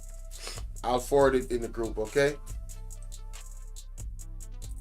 How much person in Jamaica? I don't know, maybe 3 million, maybe. A texture. Yellow yam more. Correct. You understand what I mean? So he's reducing his cost there by over 80% by buying the Costa Rica yam. You understand? So you have certain products where we can't compete with, but you have certain products that we can compete with and should be focusing on. For example, the ginger, the marijuana, castor oil, certain little things where we can compete on. So we have to get serious on that. Coffee and them little things. Interesting this. And the pimento. Pimento is a send big the thing, report, guys. Big pimento. Look at pimento. I don't think Jamaica know how advantageous we can be with our pimento and our spices. But it's a discussion that we need to follow up on, because the discussion has morphed into something new and different. A lot of people wonder tonight if we're going to focus on the politics, but we're not taking that route. Yeah, we have to be leaders in this time, because politics has really destroyed the moral fabric of this country. We have to begin to see ourselves as leaders, as people who analyze and change. We can't see ourselves as people who follow the narrative and find ourselves down rabbit holes trying to prove point to so we have to clear our minds as a people, because politics has destroyed us. And even though we are politicians, we are leaders. Yes. And that's the ability that we must push to the fore. Well, Dr. Haughton, it's a pleasure to have had you tonight. That I'm sure you won't be a stranger for the remainder of the year. At least man, once. and I really enjoyed the show as well. I'm happy that we got a chance to have this discussion tonight because it's important for the Jamaican people to have clarity in many topics. And we have to now begin to realize that politics is just one aspect of the development of a country. Leadership is another, economics is another.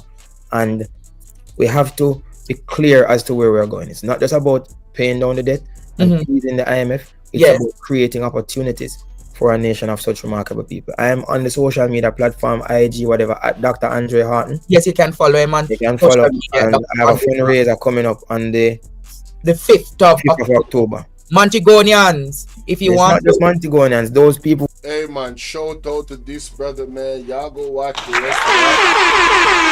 I am going to the document, ladies and gentlemen. We going to the document.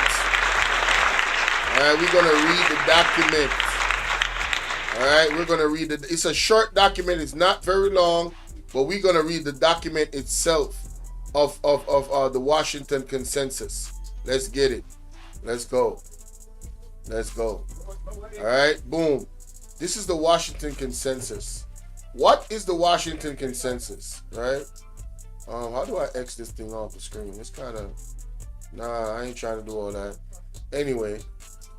It says the term Washington Consensus. Let me turn off my music because I feel like I'm shouting. Y'all give me a second. Here we go. All right. Shout out to all the new subs. Y'all remember to like and share the video. Thank you kindly in advance. It says the term Washington Post Consensus was coined in 1989. The economics John Wilson. Okay, I need to give me a second, guys.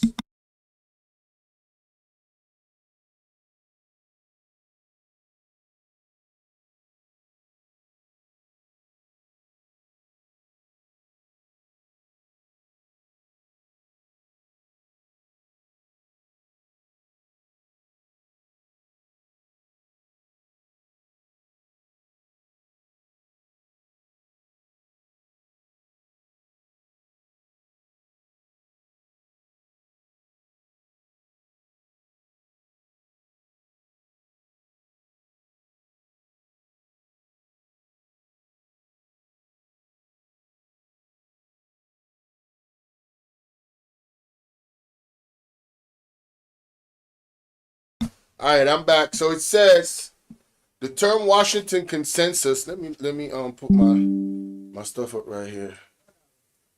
So I can see the chat. I can't see the chat when I'm sharing my screen, y'all. I'm sorry.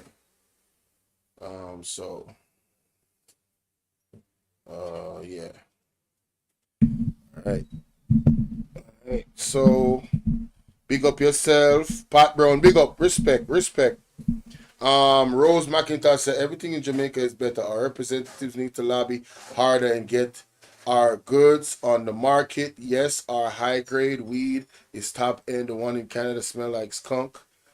I do farming in Jamaica just to employ some people. But God help me. Yeah, we need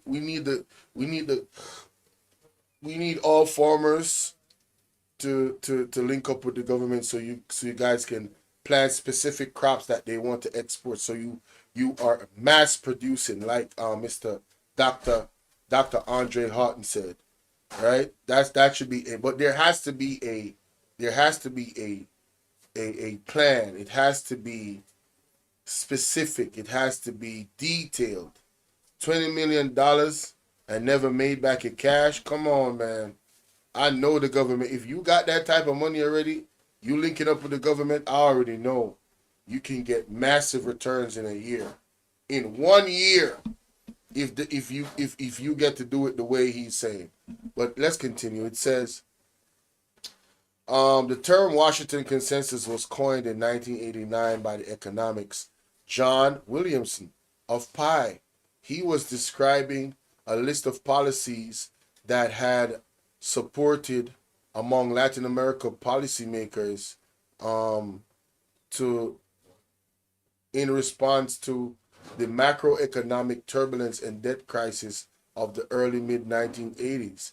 These policies also had the backing of the experts of the Washington International Institute, especially the International Monetary Fund, the IMF, and the World Bank. You see how long they've been working, as well as the U.S. Treasury to help the recovery of the debt crisis, right?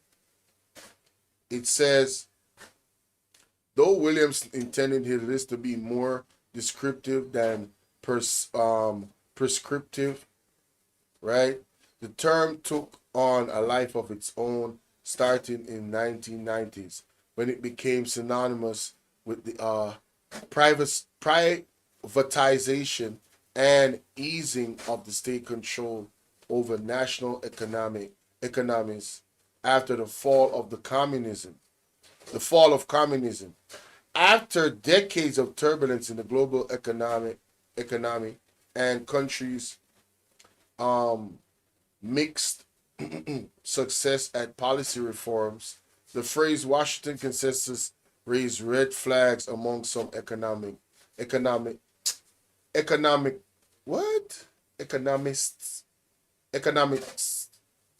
I don't, man, listen. While providing enduring economics, right? That part. While providing enduring wisdom among others. Man, I'm tearsing right now.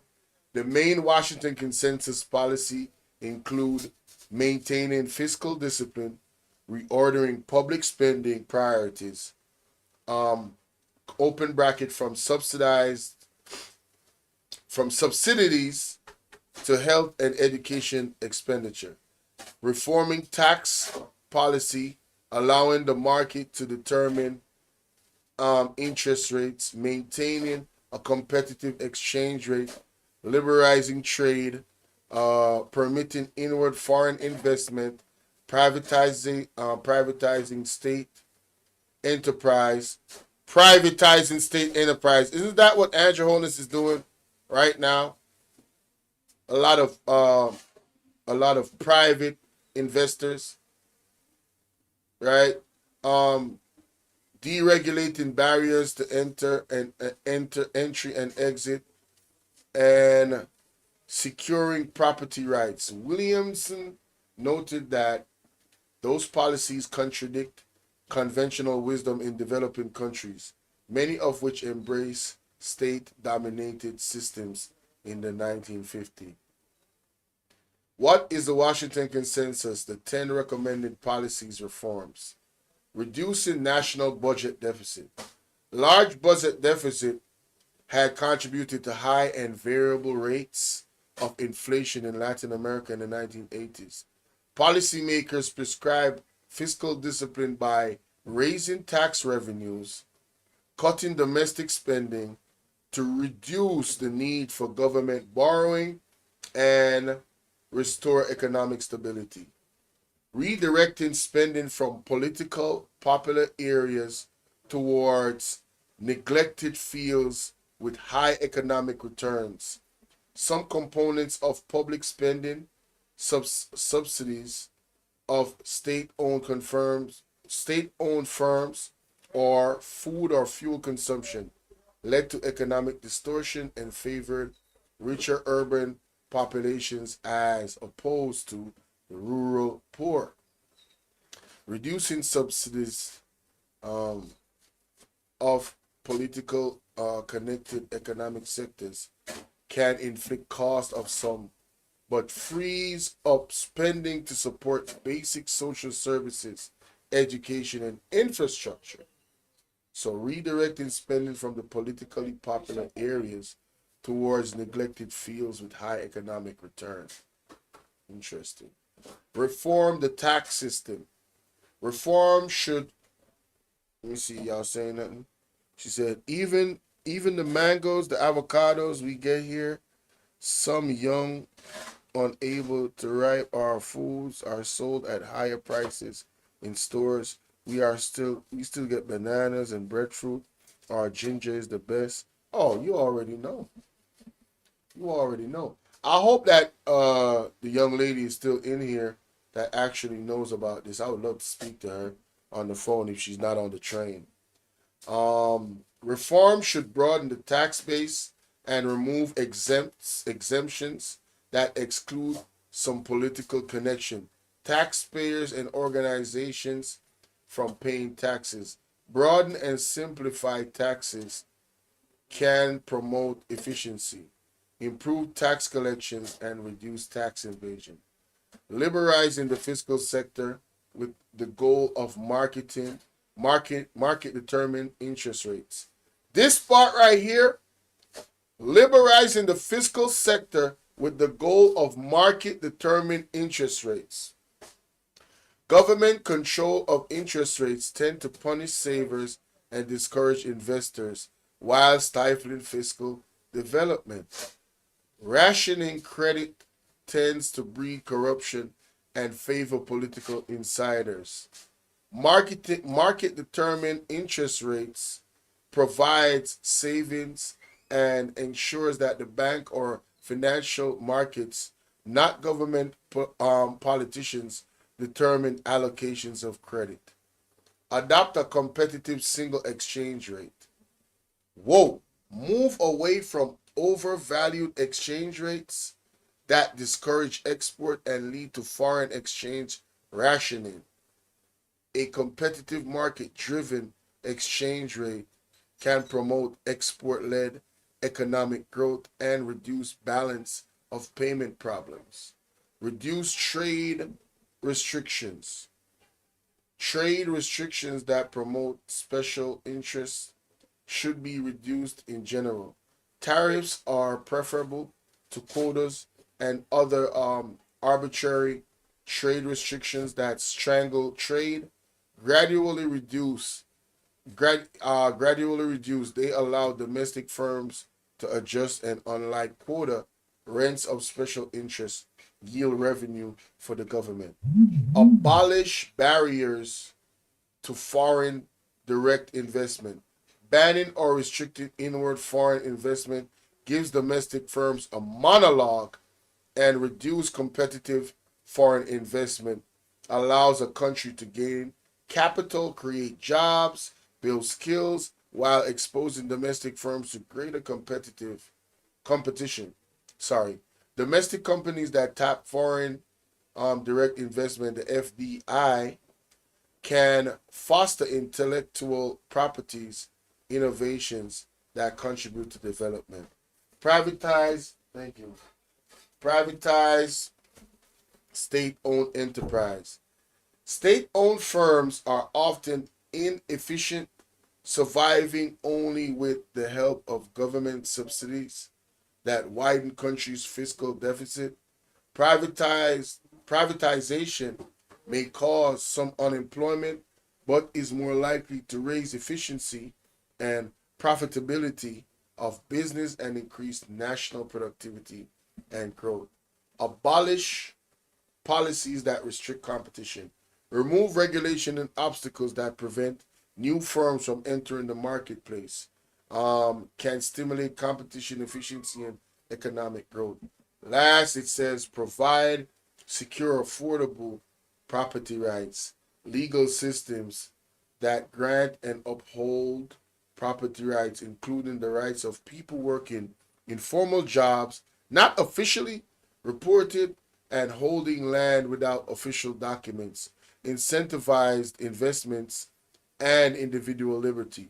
Private assets enabled owners to access credit, expanded the economy, and the government tax base. Sir William's lecture, The Washington Consensus Policy for Development, delivered at the World Bank. It says here, economics, why can't I say that word, bro? Economics remains divided over the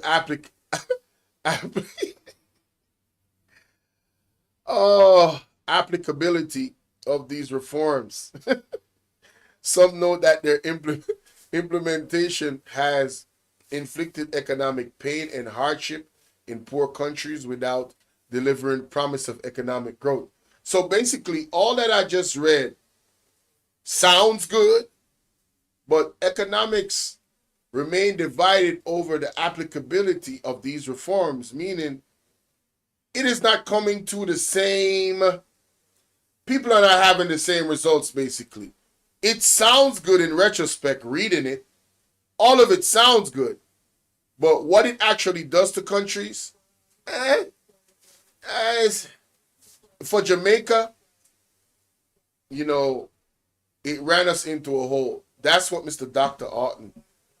Andre Haughton was talking about. And that's why FINSAC was created. All right? Now it says, some note that their implementations have inflicted economic pain and hardship in poor countries without delivering a promise of economic growth. Williamson himself came to question some of the consensus precepts, but argued that critics had distorted them for political purpose. So Williamson is saying nothing is wrong with the 10-point plan. It's the politician distorted it and is not following it to the T. So this is very interesting.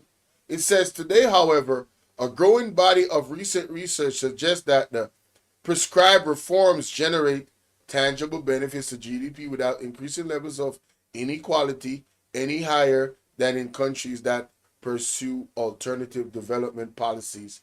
The debate will no debate continue, however. Yeah, okay.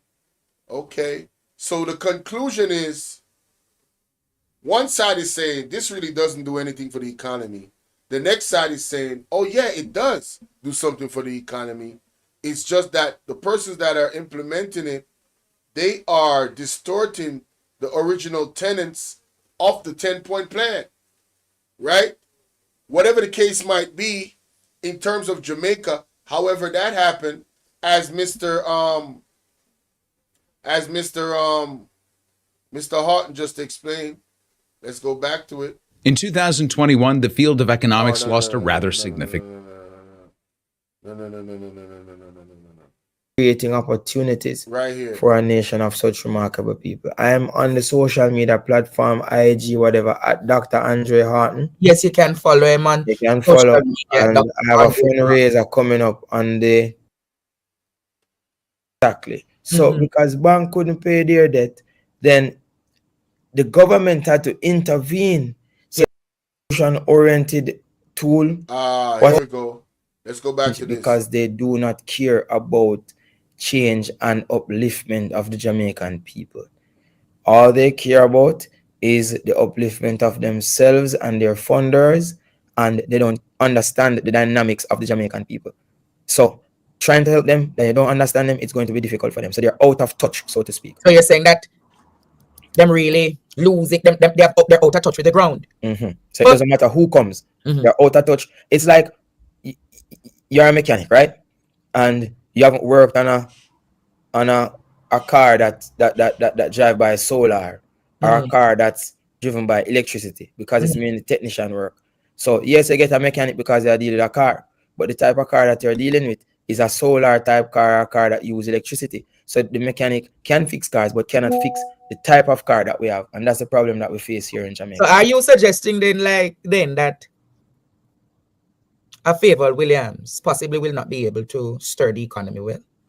It's very difficult for them now as non-macroeconomic practitioners to understand the volume of the challenges that we face. If Nigel couldn't do it, he talked about 5 in 4 since 2015. And up now it's 2024 and Jamaica still growing by 1%, and they rate Nigel as their #1 star boy, so much so that he has left. Then growth is just beyond their capacity. So do you think the PNP has what it takes to? We've always looked out for the Jamaican people more than they have. One of the reasons why I joined the PNP is because I recognized that the party had faced difficulty with economic management. And I made a solemn pledge that I'll join them to make sure that if and when the party comes into power, we don't make those mistakes anymore. Every party are you arguing tonight, Dr. Haughton, you're going to be the gatekeeper for Jamaica's financial system and the people of Jamaica? Are you arguing? It depends on where they place me But from my vantage point at this time, that's the main reason why I decided to become a member of that particular political party, to assist in our ability to maintain prudence and our ability to steer Jamaica. We should not have any more bank under the PNP like a FINSAC then. Hey, big up Pat W. Get prepared for the storm, and you're in my prayers, all right? And let's. What city are you in, Pat W? FINSAC was a solution-oriented tool. What had happened, and many people lack understanding of what took place. Leading up to the end of the 1980s, Jamaica had negative reserves, right?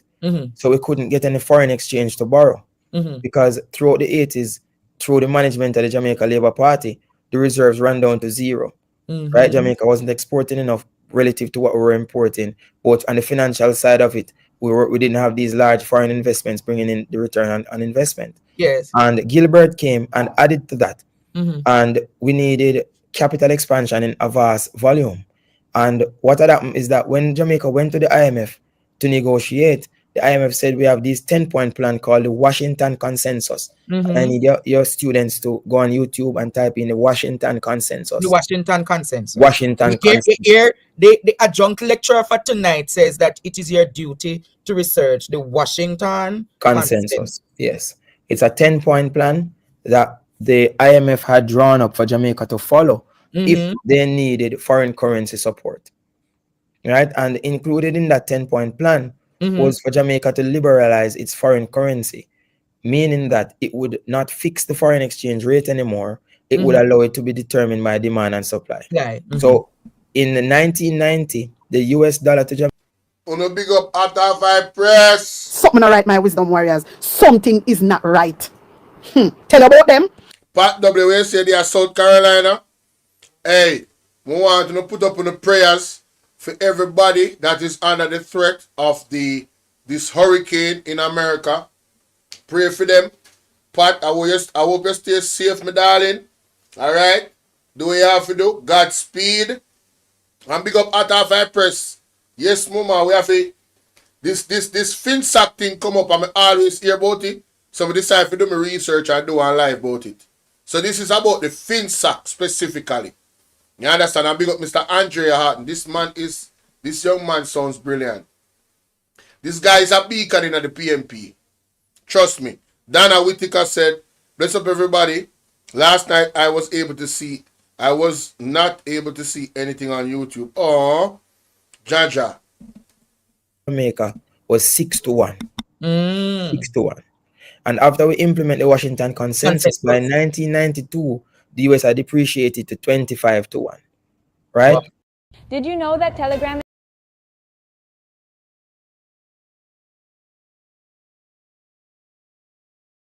So 6 into 25, call it 4. Right? Now imagine every person who owed $1 in US debt now owed $4. If you owed 1 million in US, we're back. Right? So 6 into 25, call it 4. Go back. Foreign we need this is so. The lecturer for tonight says that it is your duty to research the Washington Consensus. Yes. It's a 10-point plan that the IMF had drawn up for just 1. And after we implement the Washington says that it is your duty to research the Washington Consensus. Yes. It's a 10-point plan that the IMF had drawn up for Jamaica to follow if they needed foreign currency support. Right? And included in that 10-point plan was for Jamaica to liberalize its foreign currency, meaning that it would not fix the foreign exchange rate anymore. It would allow it to be determined by demand and supply. So in 1990, the US dollar to Jamaica was 6-1. 6-1. And after we implement the Washington Consensus by 1992, the US had depreciated to 25-1. Right? So 6 into 25, call it 4. Right? Now imagine every person who owed $1 in US debt now owed $4. If you owed 1 million in US debt, you now owed 4 million. 4 million in US. If you owed 10 million, you now owed 40 million in US debt. You're talking about banks and big institutions. Liberalization. So the foreign currency obligations now for each institution quadrupled. And now banks now could not repay their debt. because of this decline in the value of the currency. Exactly. So because bank couldn't pay their debt, then the government had to intervene so that the average citizen did not lose their pension, so that the average citizen did not lose their hard-earned savings. I mean, I lost money in FINSAC. I was a boy. I had savings. I lost my savings in Central National. Oh, many people did too. So FINSAC was the Financial Sector Readjustment Company. That's what it stands for. So its mandate was to ensure that the financial system in Jamaica did not crash throughout the 90s, and that is exactly what it did. How the banks were sold, the intertwine of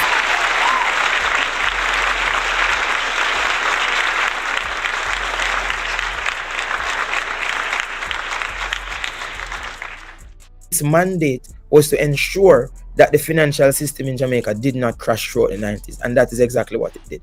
How the banks were sold, the intertwine of it, it's another story. Yes. But the FINSAC was a remedial action to offset the Washington consensus that was imposed on us. And even when I went to the fund, IMF, in 2017 as a distinguished academic fellow, I met the lawyers there. So wait. So it's not Nigel alone got to the IMF. You're just putting it on the record. You were what? A distinguished fellow. Yeah. So I went there in 2017 and I met with them, the teams who were responsible for Jamaica's negotiations throughout the course of our financial life with them, and they apologized. They said that they. So you're saying the IMF apologized to Jamaica for the Washington consensus? Yes. What? Not the IMF, but the representatives of the IMF who were working on the Washington consensus at the time, the lawyers. So they apologized. They said that to me in a private conversation. That they apologized for what they did to Jamaica. Yes. Embarrassing. He needs some milk. Wow. I wish they could have not just only apologized, but did something realistic to cushion what they did those years back. And that is what we want. That is really what we want. But what has been happening is that the IMF are clever. So what they have been forcing Jamaica to do is to minimize their foreign debt and to increase their domestic debt. So we don't really owe the IMF a large portion of our debt anymore. We owe a large portion to other investors and to domestic pension funders. Other investors like whom? Different companies who buy government treasury bills and so on and so forth. Individuals like you who invest in less risky assets. Oh, so technically Jamaica not really owned by Jamaica then? What do you mean? Technically, Jamaica is here, but there are other private interests that owns assets. No, the debt that is owed is owned by many people, including Jamaicans. Oh, okay. So if we would say we want to default on a debt, right? So we say the IMF, we owe them 200 million US or $1 billion US, we want to default on it. What the IMF has done is to make sure that they alone don't hold that full portfolio of sums. Institutions like JMMB or NCBR also hold some amount of that sums. Oh, okay. Interesting. You following? I'm following you. Clear.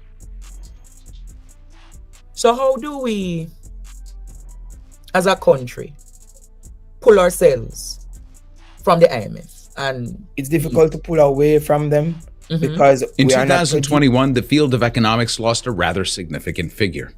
John Williamson was a highly regarded economist and senior fellow at the prestigious Peterson Institute for International Economics, but he's best known as the author of the term Washington Consensus, our subject for today.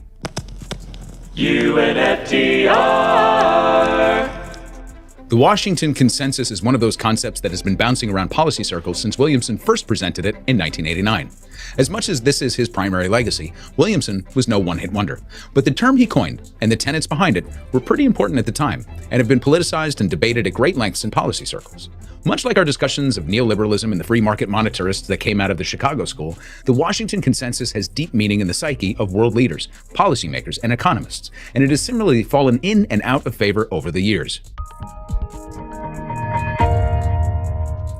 Williamson's paper was presented in 1989, and the timing here is crucial. It was the beginning of the end of the Cold War. The Berlin Wall came down in November of that year. The United States was fully in the grip of the Chicago School policies that were adopted and expanded throughout Reagan's term. Alan Greenspan was the chair of the Federal Reserve. The EU wasn't founded yet. NAFTA had yet to be enacted. China was still in the early stages of its quasi-market economy transition. The Russian Empire was collapsing. Latin America was in what it termed its lost decade. The new breed of capitalism proponents with the fervor of the prevailing neoliberal dogma had fully taken over. Keynes was dead. Milton Friedman was alive. Say it loud, say it with me, yo, Milton Friedman. It was against this backdrop that Williamson dropped his paper and the term Washington Consensus was entered into economic nomenclature. The very broad framework was to liberalize centrally planned economies by opening them to the free markets, privatizing public works and entities, cutting public spending, basically turning them into economic feeder systems for the United States under the auspices of economic liberalism and liberty. And the subject of Williamson's paper, by the way, is the whole of Latin America, which we'll unpack in a little bit. Here are the key tenets of the paper. Lower borrowing to keep debt to GDP ratios low. Move away from subsidies to long-term investments like education, healthcare, and infrastructure. Tax reform to broaden the tax base. Allowing interest rates to be determined by the markets. Allowing currency to float freely under a unified exchange rate. Opening up trade by lifting restrictions and utilizing standard but nominal tariffs instead. Allow direct foreign investment. Privatizing state-owned and controlled enterprises. Abolish regulations that restrict competition but allow for prudent oversight. Develop and secure property rights. So the first thing you probably noticed is that many of these are pretty mundane ideas, even today. Broadening a tax base, keeping debt ratios relatively low, and allowing for competitive forces. Whether it's through a 1989 or a 2023 lens, there's a lot here that makes sense. And if you're a fan of capitalism or market economies, then it all sounds pretty normal. The problem is that the real-world implications of so many of these points have been somewhat disastrous, though it took years to understand why and how. Remember, as we moved away from direct interventions, economic intervention was the blanket that covered some of our more covert and sinister operations around the world. The Washington Consensus, though not a policy document, became the policy rationale to do some pretty terrible things, first in Latin America and then across the globe. So, you hear that they used this document, politicized it, and did some terrible things all across the globe. And Jamaica was a victim of it as well. This is what Mr. Dr. Andre Haughton is talking about, ladies and gentlemen. That is what he's talking about. Right? So it was used against us in a way where, like he said, the dollar went from $6 to $1 US in the 1990s, right? Early 90s. And then it went to what? $25 Jamaican to $1 US. So it increased 4 times the amount than it was actually before. So can you imagine how devastating that was for the people of Jamaica? Remember, people are always taking out loans to do this and to do that, right? With that type of increase, like he said, if you owe $1, now you owe $4. It sounds like it's not a lot, right? But if you owe $4 million, if you owe $1 million, now you owe $4 million.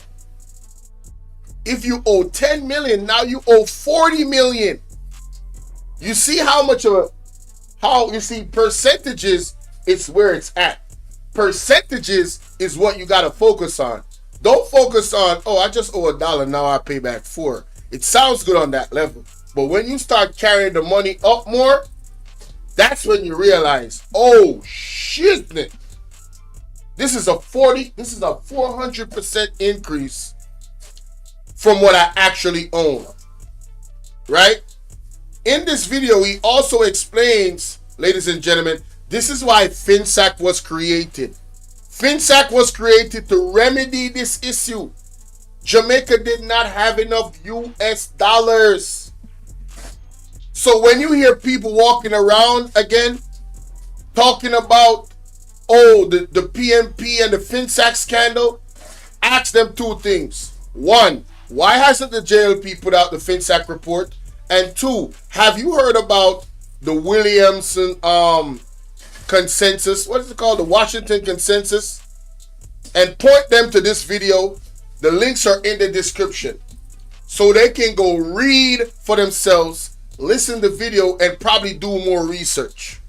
But that is the crux of the matter, ladies and gentlemen. That is it. That is it. The US dollar was low. We can't make purchases, right? The economy was in-ish. People was going to lose their pension. And the PMP said, yo, we need to fix this. How are we gonna get out of this hole that the JLP put us in? Period. That's the truth. Right? That's the truth. And I'm telling you, the reason why they don't want to release that report is because they know it's the truth.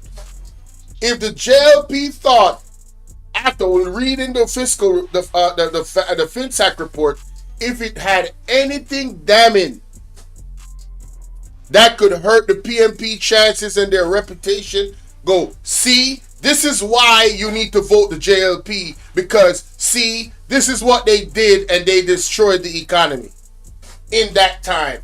Mr. Andrew Holness has been doing it all his tenure as a prime minister. He has continuously went back to the past. In my opinion, in some aspects, in context, yes, it is important to look back, but he does it too much. It's like he's using it for a crutch for the reason why they're not performing. I have a problem with that. I am not a JLP or a PMP. I'm not none of that. I don't rock with none of them. But the truth is the truth, man. And when the facts and evidence are presented, you cannot argue facts and evidence. Period. Okay? Period. I'm sorry, hold up.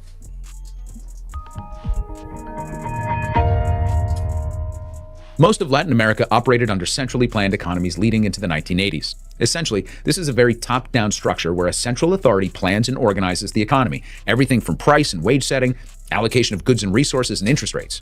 Decisions aren't made based upon features such as supply and demand or prevailing rates. Rather, they're made by setting deliberate targets. Most economists will tell you that this is a lousy way to build an economy, and political agents have made careers out of savaging this approach, painting it as communism, socialism, authoritarianism, etc. Now, they're not entirely wrong, but like most topics we discuss, there's far more to it than just that. For example, Cuba is a centrally planned economy that has extremely high literacy rates and complete access to healthcare. I'm not making a judgment call for or... Oh, yeah, scratch what I said. In this time, in the environment that we are right now, with Mr. McKenzie telling people to go to the streets and take it to the streets, and with the messaging coming from leadership and the silence from the bigger leadership in telling people to calm down and not rage a civil war. Don't argue with nobody about no politics, especially labor rights. Don't do it. Don't do it, because all I hear from their leadership or people that is sub-leadership or people that are sub-leadership representatives on the media, all I hear from them is violent talk. All right? That's all I hear from them. They are gaslighting the country to go into civil war. They are attacking the Integrity Commission, saying that the Integrity Commission somehow lied on Mr. Holness, and the Integrity Commission is somehow politically affiliated to the PMP because he was caught red-handed. Oh, and remember, there's 7 more, ladies and gentlemen. There is 7 more people under investigation for illicit enrichment. There is 7 more people that their statutory declaration cannot be finalized that is a part of the JLP. And remember, these people did not sign the Code of Conduct. Okay? Just keep that in mind. How do you read a document like the Code of Conduct and not sign it? Make that make sense. What is the negative in that document for you as a leader and your following, your ministers of government, many of them, all of them, none of them signed it? Come on, man. Think about that, man. Common sense ain't so common, y'all. Or against the system, merely pointing out that depending upon the measurements that are most meaningful to a society, economic output might not be the only concern. Likewise, China had a centrally planned economy throughout its highest growth decades, and to a large extent it still does, though it's moving through a slow market transition. Venezuela did as well, and found incredible success with anti-poverty programs, though it was entirely too dependent on its fossil resources. Russia, same story. So you can exist in the world with this type of economy, and depending upon your scale of measurement, it works to varying degrees. On the other side of the equation, you have market economies. These are the dominant economies in the world. North America, Europe, Japan, some of African countries, and even China to an extent all operate in a market system where consumers drive production, countries have access to global supply chains, and capital markets are rich and ever-flowing. Essentially, each Latin American country was experiencing a transition during the 1970s and 80s from authoritarian rule under central military commands to outright dictatorships such as Perón in Argentina. We've discussed at length the direction the U.S. moved during this period with the introduction of Reaganomics, which essentially melded together the philosophies of Milton Friedman and every high school bully. We know that the United States pushed its way through with monetary interventions such as massive currency manipulation and high interest rates. But there was another less talked about aspect of our recovery in the 1980s through the 1990s, and that's the accumulation of resources and access to cheap labor. And Latin America was central to our exploits. In a white paper titled The Washington Consensus, Assessing a Damaged Brand by Nancy Birdsall, Augusto de la Torre, and Felipe Valencia Caycedo, the authors detail the positive and negative impacts of our policy toward Latin America and the Caribbean. Here's a passage that offers a terrific summary. Quote, "The economic and social pain involved in the adjustment process of the 1980s was immense, so much so that the period became known as the lost decade. As capital inflows abruptly stopped and terms of trade deteriorated sharply, the region was forced to shift from an aggregate external current account deficit of almost $2 billion in 1981 to a surplus of more than $39 billion. 13, bro, do you see the increase? The external current account deficit of almost $2 billion in 1981. In 3 years, it became $39 billion. Damn. That's almost, yo, damn. 2 into 39 is almost 20. Damn. That is 20 times the current amount of the deficit. Sheesh. In 1984. This was induced by major currency devaluations and severe restrictions on imports, including vital capital and intermediate goods, which implied a dramatic erosion of real wages and living standards. To put the fiscal accounts in order, countries embarked on deep and highly disruptive expenditure cuts, which hit disproportionately social and infrastructure investment programs." End quote. So we weren't alone in intervening, again to positive and negative degrees. The International Monetary Fund was at the center of resolving the debt crisis and in doing so exacted punitive measures in return for financing several Latin countries during the crisis. In order to qualify for relief from the IMF, nations had to essentially forego most of their domestic projects related to social welfare and infrastructure. It wasn't until the late 1980s when then Secretary of the Treasury Nicholas Brady introduced a program that became known as the Brady Bonds. A faltering Latin America didn't help anyone, and foreign investors were wary of picking up the slack the IMF couldn't handle. So Brady introduced longer-term bonds with pretty decent yields and backed by U.S. Treasuries. Investors flocked to the program, and it did allow several Latin American nations to refinance their debts, with the last of them being paid off in the early 2000s. But even the Brady program was unveiled with the understanding that participating countries would continue on the path of market liberalization, thereby opening up pathways to foreign investment into formerly privatized enterprises. As countries became more intent on paying down debt and less focused on building social welfare programs and infrastructure, they eventually reverted back into the growth traps that previously haunted them. So basically, they were concentrating on paying off their debt, and then they went back to square one. Oh my goodness, man, this thing is horrible, bro. This thing is horrible. Lord have mercy. Sorry, my bad, y'all.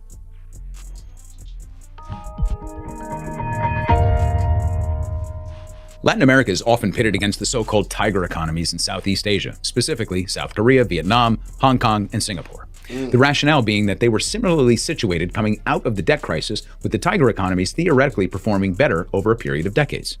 Essentially, the tiger economies had different suitors and less punitive extractions for support.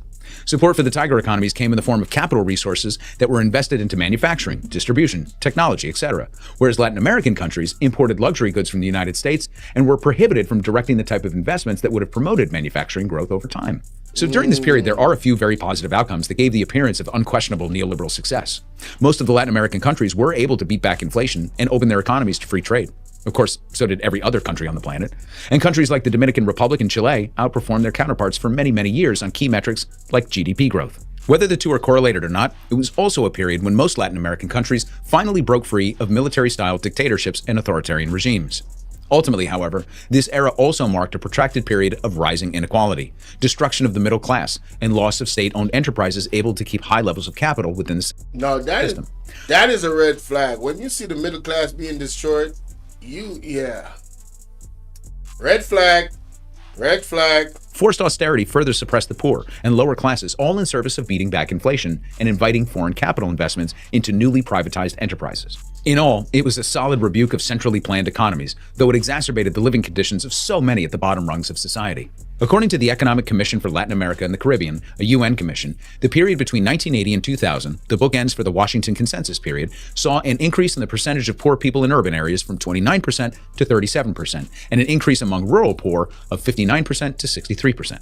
For persons living in what it terms absolute poverty, the percentages increased from 10 to 11.5% and 32% to 38% in these respective areas.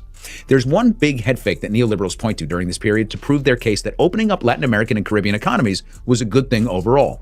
The most widely accepted economic marker of progress or decline, and that's GDP growth. Latin America was definitely in big trouble at the beginning of the 1980s. Much of this stemmed from the Mexican debt crisis, which set off a wave of cascading crises in the Latin American debt markets.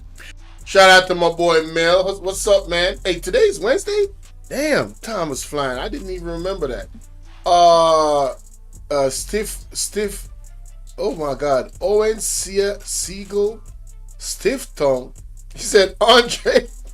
That name is crazy. Andre Haughton is a legitimate PhD. He lectured at UE for quite a while. I think he might still be lecturing. But the Duns, oh my God, love to talk about FINSAC. Yeah, I want to dead the FINSAC thing after this. We don't want to hear nothing about no FINSAC. Alright? You heard what happened. You seen the proof. I'm literally, and it's not just Jamaica that went through this. What this man is explaining is how the entire Caribbean went through this. And he's explaining the times and how they were dictatorships and how it all intertwines, right? And how listen, man, listen to the man, bro. The link is in the description. Go follow this page, subscribe, hit the like button, all that good stuff, man. All that good stuff. The net effect of this crisis that spread throughout Latin America was rapidly declining GDP, worsened by dramatic inflationary pockets. So when GDP began to recover toward the late 1980s and remained mostly positive into the 90s, it was seen as a clear victory for the free markets. Widen the lens a bit, and it shows that GDP recovered from the depths of the debt crisis, but over the next 20 years, it still never approached the growth rate of the 1970s, when most Latin American countries still existed under centrally planned economies. So, even though there was growth, it was contained growth. It didn't have the growth of the 70s. So, you know, something was still wrong about it. There was still an issue about it. It wasn't working out as they thought it would. In retrospect, some good seeds were planted during this period, like the Brady bonds to refinance sovereign debt, the expansion of markets and the focus on trade infrastructure. Then there were invasive species that crept in, like foreign investors that sucked out profits, or the destruction of social welfare programs at the behest of lending bodies. Then there's the greatest sin of harvest that any farmer will tell you: overproduction and saturation. Every crop needs tending, and soil needs to recover. If you don't care for these things, then eventually the soil turns fallow and unproductive. Facts. And in many ways, that's what happened in the 2000s. Profits were sucked out. Social institutions were ignored. Wealth accumulation occurred at the top, but not at the bottom, and the middle class was squeezed. So the people, the criminals at the top sucked the blood of these economic states and left the majority of the people in debt, in poverty, and in a bad state. Man, I guess a lot has not changed, man. Lord have mercy. A lot has not changed.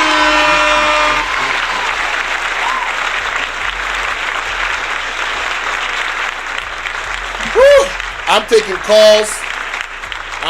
calls. Remember to like, share, and subscribe, man. Shout out to Mr. Dr. Andre Haughton. Right? He's a doctor, right? Because I don't want to, you know what I'm saying? Shout out to Mr. Andre Haughton. All right? I'm taking calls right now. The number is 1-876-451-6535. Y'all been active in the chat, so I know there is somebody out there that want to speak their mind about this FINSAC thing. So call in, let's go. And I appreciate the participation of the people in the comment section. You know what I'm saying? Let me look at the likes. Man, listen, y'all is the real MVPs. I've had 400 people on my live and not have 121 likes. Salute to the 121 people that passed through and smashed the like button. Because I already know y'all going to come back and y'all going to watch the replay. So big salute to y'all, man. Mighty. Wow. Wow. I appreciate that. Thank you so much. Trust me. It helps. It really does. So anybody want to call in? So my understanding of this, ladies and gentlemen, after looking at the document, obviously you could do more research, you could do more reading. My understanding of this is the person that made the Washington consensus, they had good intentions, right? But it's like policymakers and politicians, they corrupted it and used parts of it to their own advantage, right? And obviously, you know who always are the ones that get the shitty end of the stick: the poor people, the people at the bottom of the totem pole financially. So this is what happened to Jamaica. We had a specific crisis with US dollars at that time because of this 10-point plan from the IMF. Again, the IMF, ladies and gentlemen, and the World Bank. I want y'all to pay attention. If y'all really look into the history of these organizations, I tell you, I said this before, some of the things that they put on the negotiation table does not necessarily benefit the country in the short term, mid-term, or long term. This is why we need to move away from the IMF. Now, Mr. Dr. Andre Haughton, as a PhD and educated man, has explained that, listen, it's not that simple at this point. And I'm going to take his word for it. I'm going to do some more research, but I'm going to take his word for it. It's not that simple at this point. They have signed off the things. They're in a certain type of hole, and it's going to take a time to get us out that hole. My thing is, when we get out the hole, can we not go back in the hole again? Like that the JLP did? Go back in the hole and borrow again from them? Can we do that? Can we focus and build can we set an economic plan? A sustainable economic plan that involves the grassroots people, especially surrounding what you call tourism, right? The regular people in society needs to benefit more from tourism. Stop carrying the tourists just to the Indian stores and the other people that got stores. Let's stop doing that. Right? The people that come on the ships, they need to go on some tours to the real parts of Jamaica. Some parts in St. Mary upon the corner. Some upon the riverside. You get what I'm saying? Right? Where local people own and manage. The government needs to stop taking away, right, these areas that and big shout out to rest in peace, Shiny Robinson. Right? Shiny Robinson fought for a lot of the brothers in Blue Hole, the young men in Blue Hole in St. Mary. And they have spoken out about this. So, you know, that's why she's a legend in that area of Northeast St. Anne, because The youth have become wealthier with her help. So instead of taking away those beautiful tourist attractions from them, they train them to make sure they got the right training, that they have the right equipment, and that they're certified so they can take care of tourists and nobody gets hurt or none of that, right? They maintain the place, make it safe and everything, and secure, so when tourists come there, they can have a wonderful time and go back to their hotel safely, right? So shout out, rest in peace to Shaini Robinson, man. I told y'all, I'm not PNP or JLP. If somebody did well or is doing well, I'm going to give them their props. I'm going to give them their props. Now, there's other things. Hey, it is what it is. Like, you know, some things you can't even talk about on the internet, right? If you know, you know. And I'm not talking about her specifically. I'm just talking about politicians overall, right? Mel's Reggae Kitchen, big up. Is that a channel? You cook? What's going on with Mel's Reggae Kitchen? Hold up. Let me find out. Let me find out. Oh, you doing some things over here, but okay. I see you. I'm going to subscribe. Hey, man, y'all go check out Mel's Reggae Kitchen. One of my mods, let me do it. Let me do it. Give Mel's Reggae Kitchen some support, y'all. Gives Mel Reggae Kitchen some support. Go over there and check Mel's Reggae Kitchen out. All right? I see a lot of nice videos over there, and a lot of shorts. Sometimes people need some encouragement, man. All right? Get Mel's Reggae Kitchen to 1,000 subs, man. All right? So they can get monetized. Get their watch hours up. All right? I'm going to drop the link in the chat. Sub up. Sub up now. All right? Sub up now. There you go. Y'all go sub up to Mel's Reggae Kitchen. Big up yourself, Mel's Reggae Kitchen. But yeah, man, back to this. Yeah, so they needed US dollars, and they didn't, because of the previous administration, what they did, all the reserves was dried out.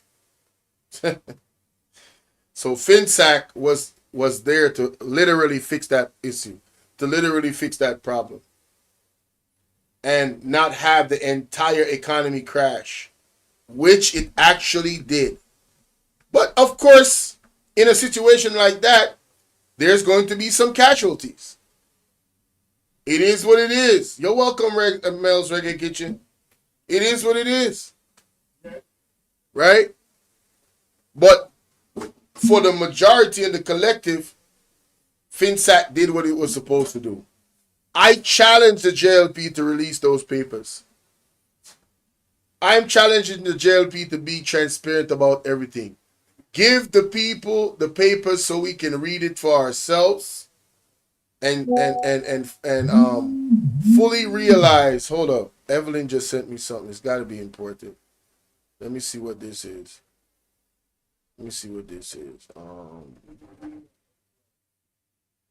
Nationwide. What Nationwide talking about? The Integrity Commission. Instagram. Damn, you sent me a lot of stuff. What is this? PNP raises alarm over vacant leadership at the FID. Oh yeah, I remember that. That's a good topic right there. Government lawmakers want Integrity Commission ordered to certify the PM. They are slow and dumb. They are really dumb. IC is no luxury. The existence of the Integrity Commission, which has been the subject of searing attacks in recent times, isn't a luxury. Neither are other oversight bodies, such as the National Investigation Division, which too will likely become a boogeyman for the political partisans if the IC recommends it proceeds with deeper investigation. The finances of the Prime Minister and Johannes. Yeah, they're gonna try and demonize them. Clyde Williams unlawful for the IC to declare delay certification of the Prime Minister's staff.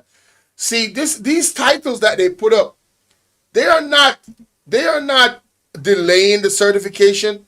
The man cannot be certified because he's not cooperating. Can we keep it a buck? I'm like, oh my goodness. What does this say? Government slams phishing attempts in PMIC debacle. Man, if you don't go sit down somewhere, what this say? Integrity Commission agreed to appear before lawmakers. Okay. And what that gonna do? That ain't gonna do nothing. All they gonna do is explain the reason why the damn thing can't be certified. So, I mean, the Integrity Commission does not operate above the law. So that doesn't surprise me that they're going to appear in front of them. You know what I'm saying? What is the Observer talking about? Lightning caused fire along the electric lines in Black River. Look at that. Damn, blue flames. Oh, my God. Wow. Yo, they're literally showing you that live. Look at that. I got to show y'all. That's crazy. Rose McIntyre said, you're welcome. Very informative. I had no knowledge about this. Man, listen, I had none either. We all learned today. We all learned today. Catch the replay, slow it down. Get your book. Do your own research. All that good stuff. Look at this. Go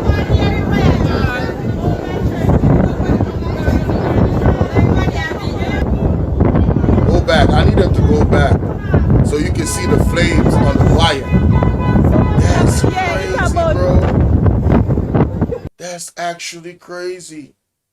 Let me see if I can find it. How long ago was that? Oh, okay, that's not it. That's not it. Okay, let me go back now. Let me go back. Here we go. Here it is. Look at this, yo. Look at this. Yes, peeps, current situation in Black River. The light is on the fire. Look at that. Right now, see there? JPS, where are you? Look at that. Step up to the game. Wow, Black bro. River, peeps. See there? The root of the seat. Wow. See there? Current situation in Black River. That is crazy, bro. See that burn off there? Look at that. A fire that, you know? Oh my God. Fire they are going, you know? See their fire.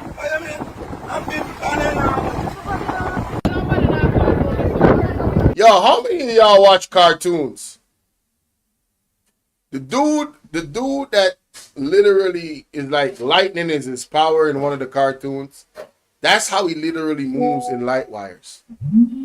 I've never seen that before. That is actually that's actually fascinating to me. I don't know about y'all, but that is actually fascinating to me. Let me see what this is saying. The Integrity Commission meet with Parliament Oversight Committee.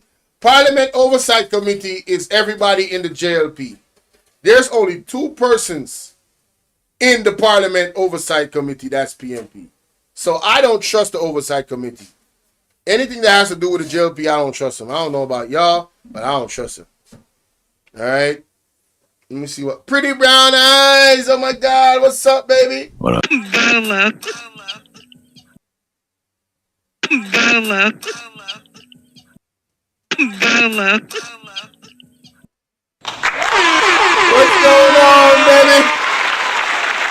What's happening? Andy. You feel me? Come on, OBS. Don't play with me. Hey, y'all, nobody subbed up to Mel's Kitchen. Come on, man. So, yo, y'all go sub up to Mel's Kitchen. I just dropped the link. I'm the only one that subbed up. Come on, man. Y'all go sub up to Mel's Chicken. Hey, just sub up. Get the numbers up. You know what I'm saying? Help the person out, man. Be a blessing to be a blessing. Shout out to my brother Double Speaks. You know what I mean? The Parliament, here we go. Let me read this real quick. Yeah, maybe I should record this. Hold up. Wait. All right, so ladies and gentlemen, it's your brother Bolo V&R, and I just came across some fresh content. Shout out to Evelyn, you know what I'm saying, one of my subs. Evelyn brought this to my attention, and we're going to get into it, man. The Integrity Commission met with the Oversight Committee, and we know that the Oversight Committee is enthralled, is polluted with members of the Jamaica Labour Party. And I say polluted on purpose because I don't trust nobody that would back up a prime minister that is under investigation for solicit enrichment. All right? I don't trust nobody that read that report and said, there is nothing in here that is suspicious. And we are just being haters, and we're bad mind. All of this juvenile talk. I don't trust nobody that has come to the table with that type of argument after looking at the gravity, ladies and gentlemen, of what was presented in the Integrity Commission.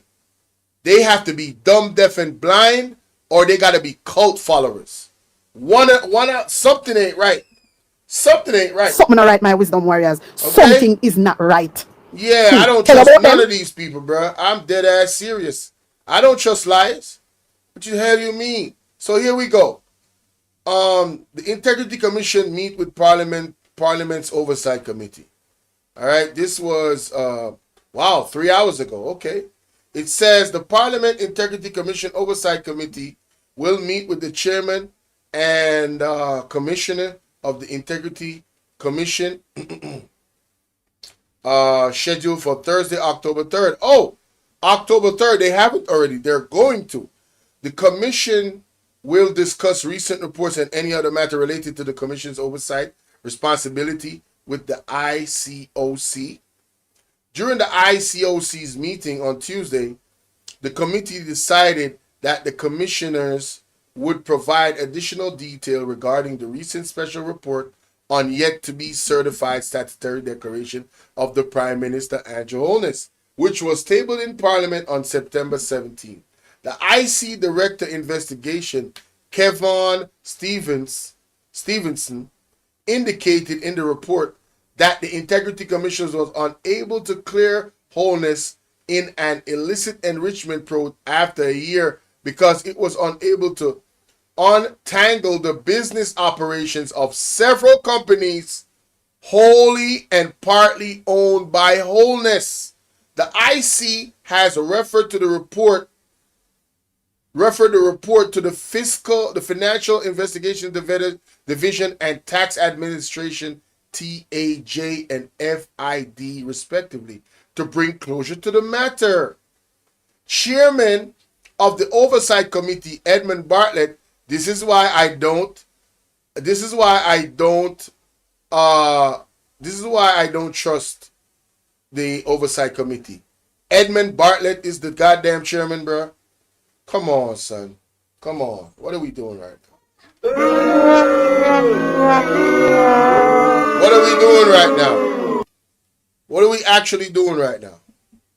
Chairman of the Oversight Committee, Edmund Bartlett, state that we have asked the commissioners to attend on us as the meeting on October 3rd, and they have responded favorably. This is keeping with the principles of maintaining a healthy relationship between the Integrity Commission and the Parliament Oversight Committee. A healthy relationship? You guys are basically accusing them of being corrupt. How do you maintain a healthy relationship when you're accusing the body that investigates you because you're a part of the Parliament? You're accusing them of being corrupt when they're supposed to be investigating you for possible corruption. Make that make sense. How is this going to be a healthy relationship? How are you? There's no healthy relationship at this point. Y'all are not trying to maintain a healthy relationship. Y'all are just trying to attack the Integrity Commission, undermine the Integrity Commission because your leader got caught with his hands in the goddamn cookie jar. That's all this is. That's all it is. Let's keep it a stack. Let's keep it a buck. Let's keep it a hundo. Right? The ICOC was established under the Integrity Commissions Act 2007. That's all it says right there. We say, Oversight Committee blocks motion and refers report to the FID. Governor Senator gives full support to PM after the integrity report. Man, this lady is a disgrace. Everybody in the JLP at this point is a national disgrace, in my opinion. Oh my goodness. Unbelievable. Right? Unbelievable. Huh. Oh my goodness. Let me see this. Let me just read this real quick. Let me just read this real quick. All right. The government senator is giving their full support. The government senators is giving their full support to the Prime Minister Andrew Haughton, following the tabling of the Integrity Commission report. In the public statement issued, the 13 government senators said they have noted that the report found no basis for prosecution and highlighted the credibility of an explanation preferred. See, this is false. This is false. They never said they didn't find any basis for prosecution. They said, we did not get the full cooperation of the Prime Minister, so we cannot certify him because he's not cooperating. Why do they keep lying? That's what the report is saying. Bro, what is going on with this company, and that company? Give us the information. Not getting the information. Okay, well, we can't certify you then. Period. So the foundation of this article is in error. All right, these people have not read the report. They clearly have not read the report, ladies and gentlemen. They have not read the report. This is sad. Ronice, how you doing, Mr. Nicholson or Mr. Nicholson? I'm not sure if that's Miss or Miss. Ronice got to be a female. The oversight committee should be independent. Oh, yes, they should. 100%. I agree with that. I do hope no one gets hurt. I hope so, too. I hope no one gets hurt, definitely. But y'all tell me what y'all think about that, man, in the comment section. Yeah, tell me what y'all think about that. You know, after they came out and basically trashed the Integrity Commission, now they want to meet with them to maintain good relationship or a healthy relationship. Man, listen. Stop the cap. Stop the cap right now. Stop the cap. No bullshit, bro. Hey, I'm looking at the entire oversight committee like, Hey, who mans is this? Oh, mans is this? yeah, like I said, man, let me know what y'all think in the comment section. Jamaica is ridiculous at this point. Like, share, and subscribe. Boy, I tell you. Woo! All right, so I see nobody want to call in. Somebody said good evening. Request to join the group. Okay, I got you. Somebody want me to send the IC report. I got you too. Don't tell me that another child is missing. Oh no. Oh, dental assistant Kayota Shattles has pleaded guilty for stabbing to, whoa, an 8-year-old? Oh, wait, what? Oh, Daniel Rowe? Oh, wow. I heard about this in the news. Yeah, I heard about that in the news. An 8-year-old. And they telling me crime is going down?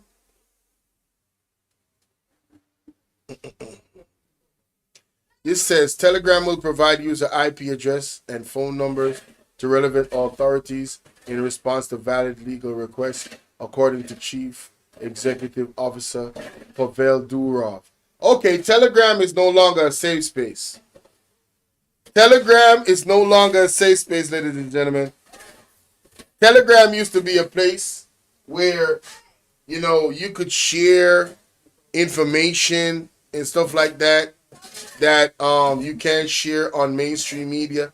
But now Telegram is obviously going to be infiltrated by the entities that work for the One World Order. Ain't that something? Ain't that something? Let me see this. Introduce you to one of the leading voices in the global conversation on sustainable development and economic resilience, the Prime Minister of Jamaica, the Honourable Andrew Haughton. Whoa, whoa, whoa! And you've had a long history now of really struggling to put things back in order in your country. You've succeeded in reducing your debt ratios by half. Yo, what? Hey, who mans is this? Oh, mans is this? Hey, yo, I gotta do another reaction. What in the world is going... Yo, ladies and gentlemen, up is down and down is up. Now, I gotta do another reaction. What the hell did I just hear? Yo, y'all check this out. What? Hold up. Wait, what? Introduce you to one of the leading voices in the global conversation on sustainable development and economic resilience, the Prime Minister of Jamaica, the Honourable Andrew Haughton.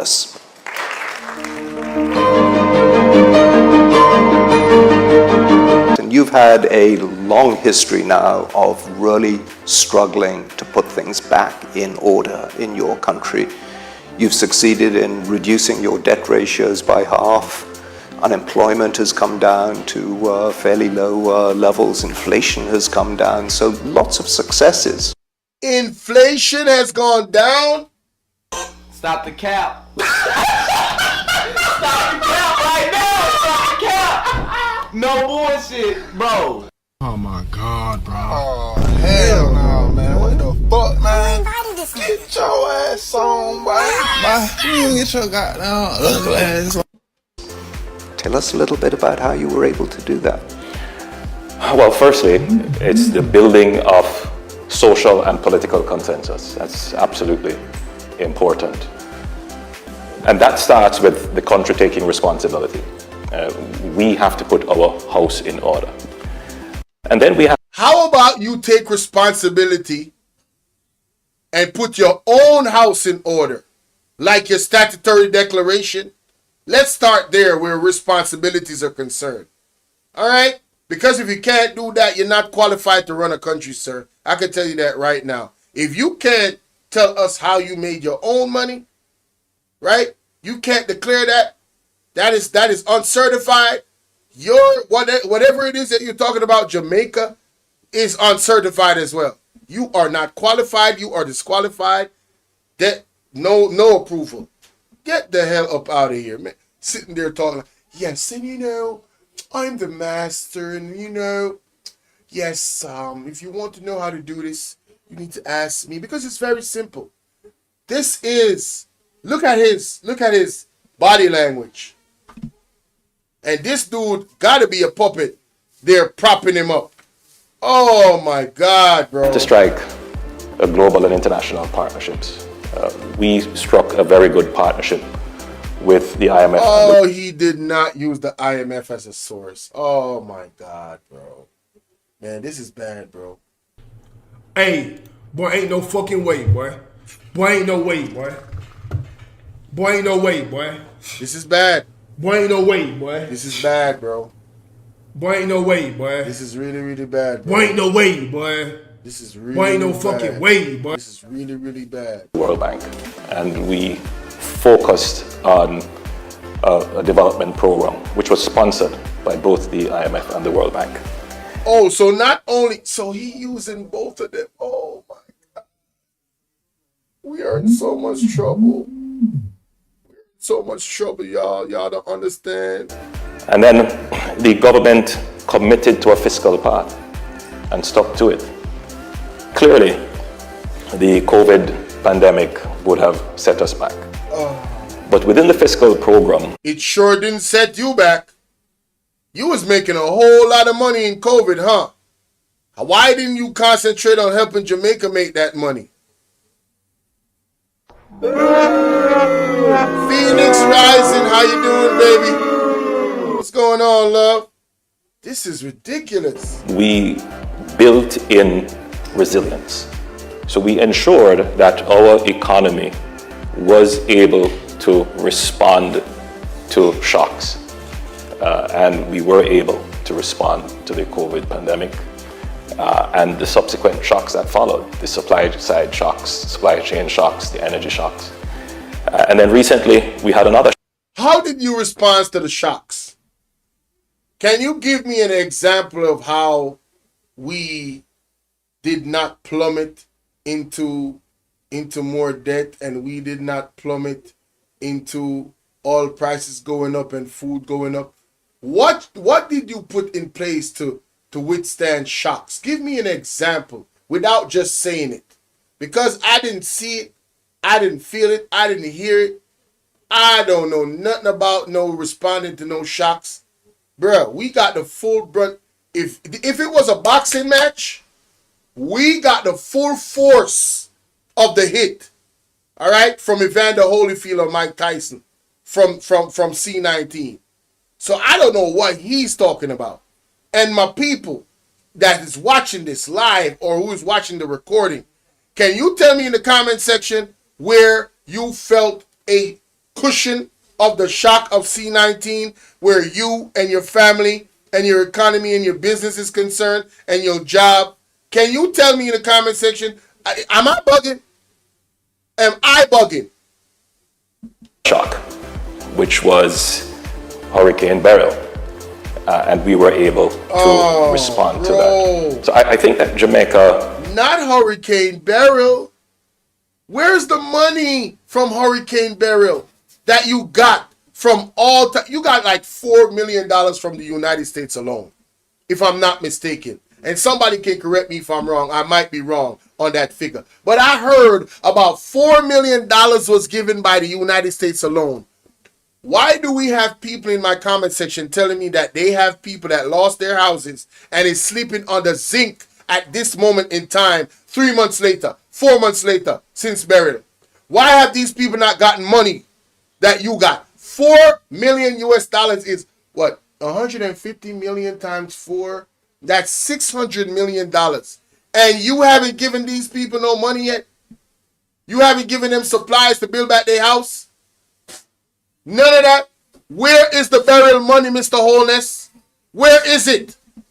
Why the people haven't got the money? Or a large majority of them? Oh, you guys are waiting to incorporate the NIDS. So force people to get NIDS allegedly. The new national ID, which is the mark of the beast, in my opinion, allegedly, right? I ain't taking no goddamn NIDS, and I don't recommend nobody in my family to do so either. It is time to ban our bellies, pray, repent, and prepare. Get food stacked up, get water stacked up, pray. Use your Bible, read your book. Let the word be your armor, because the mark of the beast and the devil system is coming in full effect. And this man allegedly is working for that system. I keep telling y'all, pay attention. Why you get all this money and waiting on the NID system to implement the money given to people? Same thing y'all did in C19. If people wanted monetary relief, oh, take the jab and you can get the monetary relief. Y'all was bribing people to take the jab. Take the jab and you get KFC and you'll get money. They was doing it all over the world. One world order, huh? People better wake up and realize this is the end of times, baby. All right? And in my opinion, this man has sold out to the devil. I was listening to a person, Sister Carrie Ann. She said when he came into power first, he was legit, came into power to do the right thing by the people. But somehow the devil infiltrated him. I wonder if it's when Bill Gates came to Jamaica. I wonder, when Bill Gates came to Jamaica, was that the time you got infiltrated by the devil, Mr. Andrew Holness? And you sold us out, yourself out, your family, and our future out to the devil, allegedly? Allegedly! You came on a platform by the diaspora telling people how, oh, we are a sovereign state and we're independent and we think for ourselves. Listen, man. Stop the cap. Listen, man. Stop the goddamn cap. Stop the goddamn cap. All lies will be exposed. All lies That's will all. be exposed. And anyone who takes that the wrong way, know why they take it the wrong way. You ain't got to lie. You ain't got to lie. Ain't nobody lying. You ain't got to lie. And this is my opinion. Stop it. Get some help. It is not, well, I ain't going to say it's not too late for you, Mr. Holness, because according to Pastor Peter Chambers, the prophet, it's kind of is. Because you did things and you signed off on things that is not of God, and God is not pleased. This is way beyond just regular. This is spiritual. You understand what I'm saying? This is spiritual. What you have signed off Jamaica to, the Samoa Agreement, all the things that you have done, God is going to punish you, and God is going to punish the people of this country that is worshiping you and not worshiping God. Because God doesn't like anybody. God is a jealous God. God doesn't like anybody worshiping any entity outside of God himself. So your ass is grass because of the people that's worshiping you. And looking at the evidence of the IC report, they still worshiping you. That's got to be a cult following. You have a cult following. That is wild. And you're on here, in my opinion, just lying to the people. Lying to the people about the situation and the position. If you ask the people of Jamaica, the regular folks of Jamaica, what is going on with them, they don't know about what the hell you talking about right now. Period. Man, bruh. Could be cited as an example of a country that maintained fiscal discipline, built in buffers, and took the necessary steps to build resilience in its economy to be able to respond to unexpected crises and shocks. But that's just the first. Like responding to Beryl, why did y'all need help from overseas entities if you had these buffers and these things in place to respond to shocks? Yo, man, listen. What? Stage of the economy, of our economic development. The second stage now is how do we get the economy to grow rapidly, to deliver on the prosperity promise to our people. And that's the challenge. And that is where we tie in all of the SDG goals. How do we get our economy to be able to deliver on the SDG goals? What is the SDG goals? What is that?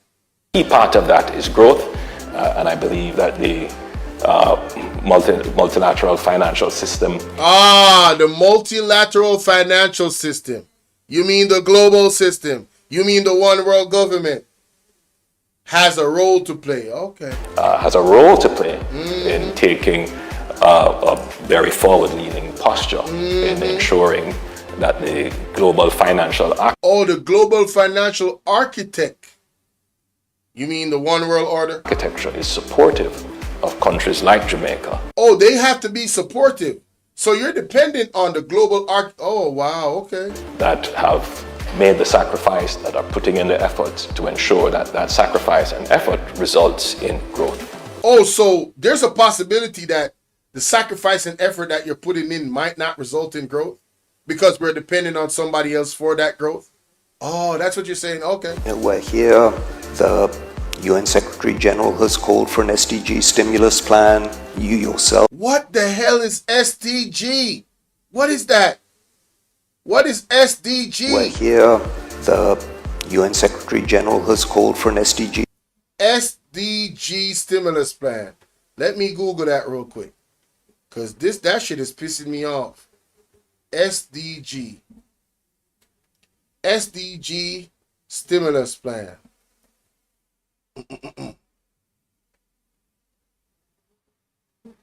Oh, there it is. Let's look that up. SDG stimulus plan. All right, the SDG stimulus recognizes the critical role of multilateral development banks, MDBs, in mobilizing affordable development finances. Proposed strategies including increasing MDG capital bases and more efficiently using their balance sheets to boost lending by $500 billion annually. SDG stimulus, United Nations. What the what? The entire challenging marketing condition faced by developing countries and accelerating progress towards SDGs. Oh my goodness. Wait a minute. 2030 agenda. Oh, the United Nations. Anything to do with the United Nations is not good. I'm sorry. For me, anything to do with the United Nations is not good. The United Nations, in my opinion, has played a role in destabilizing a lot of countries, allowing them to be more dependent on them and not be independent of themselves. Yeah, I don't trust the United Nations. I don't. I really don't. I really don't. I'm going to end off this reaction right there. I don't trust these people, bro. I don't trust these people. I don't want to hear nothing more from that man. He annoys the hell out of me. I'm sorry and I apologize. This is not me making up. I genuinely just cannot stand listening to this dude just lie about stuff. It irks the shit out of me. I'm sorry, guys, and I apologize. Yo, y'all like and share and subscribe, man. All right, like, share, and subscribe. Man, I'm at the 2-hour mark, and you know I try to keep it there. And I appreciate everybody that came in. I appreciate everybody that will watch the live stream. Nobody want to call in still. That's cool. It's 5:42. Damn, I started early, ended early. That's what I'm talking about. Who knows? Who knows? I might go live tonight. Who knows? Who knows? Who knows? I might come across some research and I might go live tonight, late tonight, early in the morning. Who knows? Who knows? I got time today. It's Wednesday. Oh, you know what? I might go live tonight and rock out and play some music. It's been a while. It's been a while since I did that $5 song request. You know, the donation link is pinned at the top. You can always donate, top 5. Donate to the platform and, you know, request your song in the donation via the text. You know, that type of situation. Like this, it will read out like this. Yeah, let's go. Turn up on the donations. Thank you. Thank you for the love, gentle people. Let's get it. Turn me up. Turn it up. Steph tipped $5. Congratulations on the new subs. Yep, right there. Just like that, and we would play the music and have fun, man. I haven't done it in a while. I actually have the live stream queued up already. The date has passed when I said I was gonna do it, but yeah, I feel like I'm gonna go live later on tonight, and you know, play some nice soothing music, start off the night. You know what I'm saying? Stuff like that, and whatever the people want to request, they can request. And I'm definitely gonna make sure I keep it as clean as possible. You know what I'm saying? Because moving kind of different around here. You know what I mean? Moving kind of different around here. And yeah, we're just gonna keep it a stack like that. Thank you to Class Prefect. Big up. Who else I didn't shout out that came in the building? Rose, I saw you and shouted you out already. Phoenix Rising, hey, how you doing, love? Melva Watkins. Hey, are you guys familiar with StreamYard?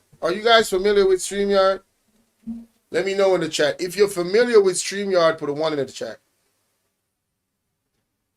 If you are familiar with StreamYard, ladies and gentlemen, please put a 1 in the chat. If you're familiar with StreamYard. All right?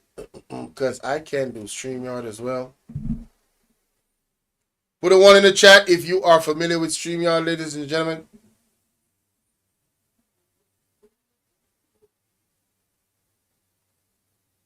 One in the chat if you're familiar with StreamYard. If you're not, put a 2 in the chat. You know how to join StreamYard? Have you ever been on StreamYard before? Because that's what my old audience is used to. They're used to StreamYard. You know? I just dropped the StreamYard link. I don't know if nobody want to come up real quick. And also, 1-876-451. Oh, Lord. 1-876-451-6535. Phoenix, oh, you in the building, baby? That's what's up. You can hit the link. You know what I'm saying? I thought you was going to hit the link the other day. when you was in the bushes. Or anybody want to call in. I really want to find out. God hates ugly. Vengeance belongs to the Lord. He is only justice keeper. Facts. Facts, facts, facts. I hope I did well enough to, you know, put the information to you guys. You know what I'm saying? I really hope I did. That is my actual you know, mission all the time when I come on here. You feel me? That's my mission. That is my mission. I feel like I'm losing my mind. That's my mission. Everybody in the world blind. Yeah. Please, Lord, give me a sign. Give me a sign, Lord. Give me a sign, man. Stuff getting crazy out here. Like I'm losing my mind. I don't know what's going on. Everybody in the world blind. People crazy, bro. Please, Lord, give me a sign. Hey. I wanna be the greatest. Everybody on the fake shit. I look around and feel like everybody is the fakest. I make this every day and I'm impatient, hoping one day I blow up from the basement. Statement, the top is so vacant. I don't hear shit that I think is amazing. Waiting for my day when I'm playing sold out shows for 1,000 faces. Hey, give me that crown, get in my way and to be put down. It ain't your Hey, and don't believe anything I said in this video. What's going on, Cutting Edge? Don't believe a word I said in this video. This is for entertainment purposes. Go and do your own research, goddammit. place, all this my town. If I want that shit, then I'll get it right now. I'm losing it, the noose it fits, I'm losing shit. A stupid myth, you choose to live or choose to dip. You choose to fight or lose your grip and lose a gift. I feel like I'm losing my mind. Is everybody in the world blind? Please, Lord, give me a sign. A sign. God bless y'all, man. I feel like I'm 139 likes, man. Salute to everybody that hit the like button. Please, Lord, give me a sign. A sign. Hey. There's no mercy in this world, just hunger thirsty persons in different versions. Each new update, that shit worsens. Why? Pull back the curtain and you'll see the different vermin. We all have different burdens that all seem to cause disturbance. Yo, so do me a favor, don't a neighbor. Don't need the different flavors of your problems just to savor. I've got my own issues, I need a comb to get through. Don't need to groan with you, just go get your own tissue. I feel like I'm losing my mind. Is everybody in the world blind? Please, Lord, give me a sign. A sign. Hey, I feel like I'm losing my mind. Is everybody in the world blind? Please, Lord, give me a sign. A sign. That's it, the end of the song. Next time you'll sing along. Trust me, there's nothing wrong. I just need to carry on. Hey, society's a myth. Put there to make you sit. Listen to what they give. Don't ask questions, shut your lid. Hey, yes, don't ask questions, shut your lid. I need to run away from this and go get off the grid. Feel like my brain is overloaded. Man, I'm losing it. Don't let them tell you what to do, man. They don't know shit. Hey.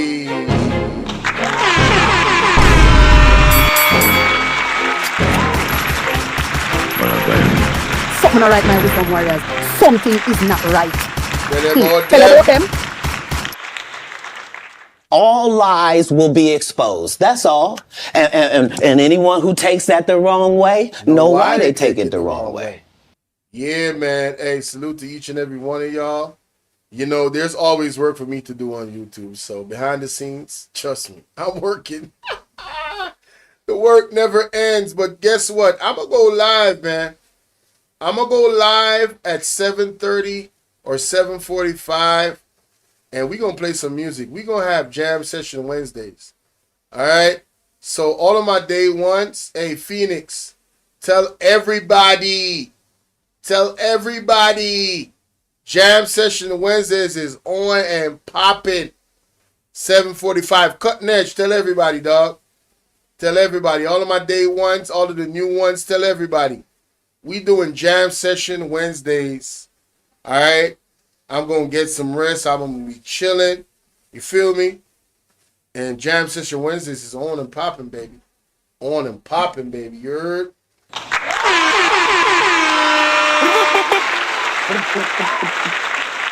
Yes, Lord. Yes, Lord. We are in too deep. This is why we couldn't cut ties with royalty. Man, hey, Rose, you talking facts. We got Velma in the building. Pleasure to be here, ready for today's shocker. What's going on today, Velma? Hey, Velma, call me, Velma. I'm going to call Velma. Let me call Velma. I don't know. What's going on, Velma? Ready for today's shocker. Velma is very informed. I like talking to Velma. Let me call Velma right now.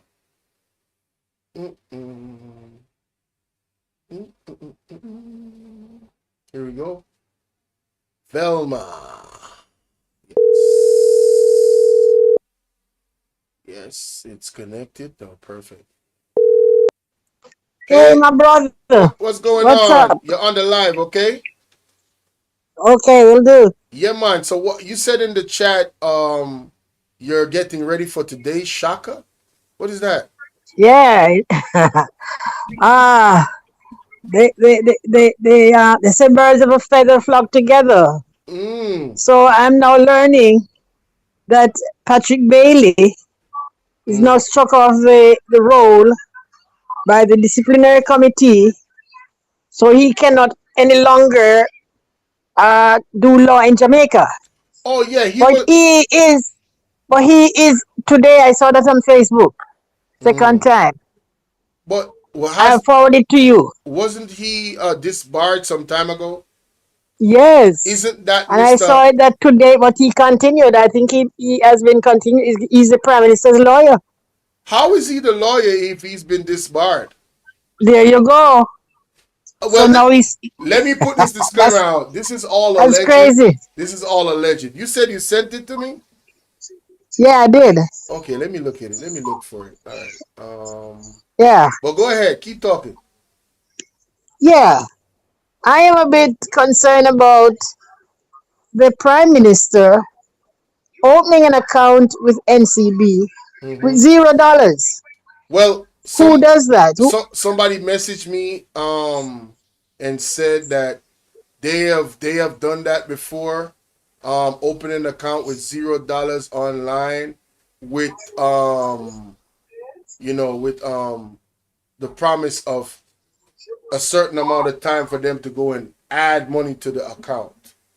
Okay, I don't know. would like I would love that person to now further tell me if he or she was lucky enough to have $143,000 jump into her account 10 days after. That's a big number. It's still concerning. 10 days after. I agree. That's a that.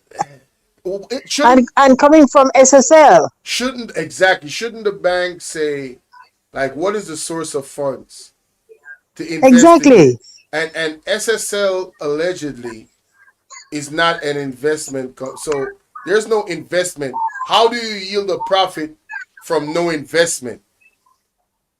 There you go. It's very $143,000 US dollars. It's very strange. Wow. It's very strange. That is indeed very strange. Oh my! Did you send it in the group or you sent it to me directly? I know I sent it in the group. I sent it to your name as well. I probably the Facebook probably link. mixed up. I probably mixed up yours with the group. Oh, the Facebook. So probably should. Oh, the Facebook link. Yeah, the Facebook thing. Okay, let me look at that real quick and show. Yeah. Let me show the audience too. Oh man. Man, it's very, very strange. I did a live this morning, talking about that. Yeah, you gotta catch that replay. What's his name? Mystic Sensation and Rattigan and Daisy McKenzie magazine. Yo, she really went in. Rattigan was on one this morning. I'm talking about. Woo! Wow. Man, listen, I learned a lot. It says here. Wow, there's so much. There's always more to learn each day. But this is a 171-page thing. A lot of people is saying it's going to be a 9-day wonder. No, this is going to be that's a lot to cover. A 9-year wonder. That's an awful lot to cover. Oh, it's a lot, man. 171 pages. Yo, but then I understand Delroy Chuck, Minister of Justice. Note, Minister of Justice. He wants the IC to certify the Prime Minister's declaration, statutory declaration. Yeah, he doesn't have Now, the authority to do that. There you go. Now, the Prime Minister has submitted a false declaration. Number two, he has properties which are unaligned to his earnings. Plus this mystery with the SSL money that the fairy godmother just dropped in his account 10 days after he opened his account. And Delroy Chuck, who is the Minister of Justice, doesn't see anything wrong with that. He thinks that the Integrity Commission should go right ahead and certify that declaration with all those things, those laws that are broken. All those inconsistencies, all the non-compliance, all of that. All the non-compliance. I'm also concerned about the prosecutor who did not prosecute him. Yes, because he or she. I think her name is Robinson. I think so. Right. Claiming that he or she does not understand, cannot prove that it was unintentional. Right. Do you think you and I can break the law? We break the law. Yes. And go to court and tell them, Judge, I did it unintentionally. You think they'd let us free? The UIC president said it best. All right. Just like what you said, there is no way you could go in front of a judge and say, Judge, I didn't know I couldn't shoot him with that illegal firearm. I deliberately killed him unintentionally. I've never seen anything like this. Oh my God, man. No, man. Jamaica is filled with, oh gosh. It is so bad that we have to laugh. It is terrible. Because it's stressing us out, really. I know I'm stressed out. It is very depressing. I mean, this is embarrassing, man. Very depressing, man. Jesus. This is international disgrace, It's not just a national situation. No. It's across the four length and breadth of the world. Right. The length and breadth of the world. The four cardinal points in Jamaica. The length and breadth of the world. So it's shameful. It's Very really much shameful. So. Very much so. Yeah. I was watching the what was it again? The committee yesterday. The oversight committee. Right. And that thing is so dishonest.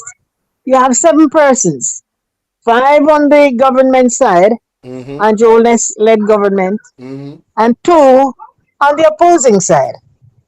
How in heavens are you going to get an honest vote there? Exactly. 5-2. Exactly. Those 5 are 5 corrupt people being led by a corrupt leader. They are going to back each other. Right. They're going to defend each other. Right. So, might as well they didn't bother to have that motion or that vote. Yeah, because it was just, we already knew what was going to happen. Exactly. I think that oversight committee, just the 5 of them should go to the meeting. Are you looking They don't need an opposition because they set it up in such a way that they will always win. Are you looking at your screen? The live itself. The live. What am I to look for? No, the live itself. Are you looking at the screen? Oh no, I'm not looking. I'm not looking at. You was watching on your phone. I'm seeing it now. Okay, all right. What you're looking at, ladies and gentlemen, this is 8 of the 28 accounts of the Prime Minister. Right? 8 of the 28. Yeah. These are transactions between 2020 and June 2023. You see it right there, right? I want you to look at the deposit and the withdrawal amount in that duration of time. 473 million was deposited in those accounts, moving through these 8 accounts, right?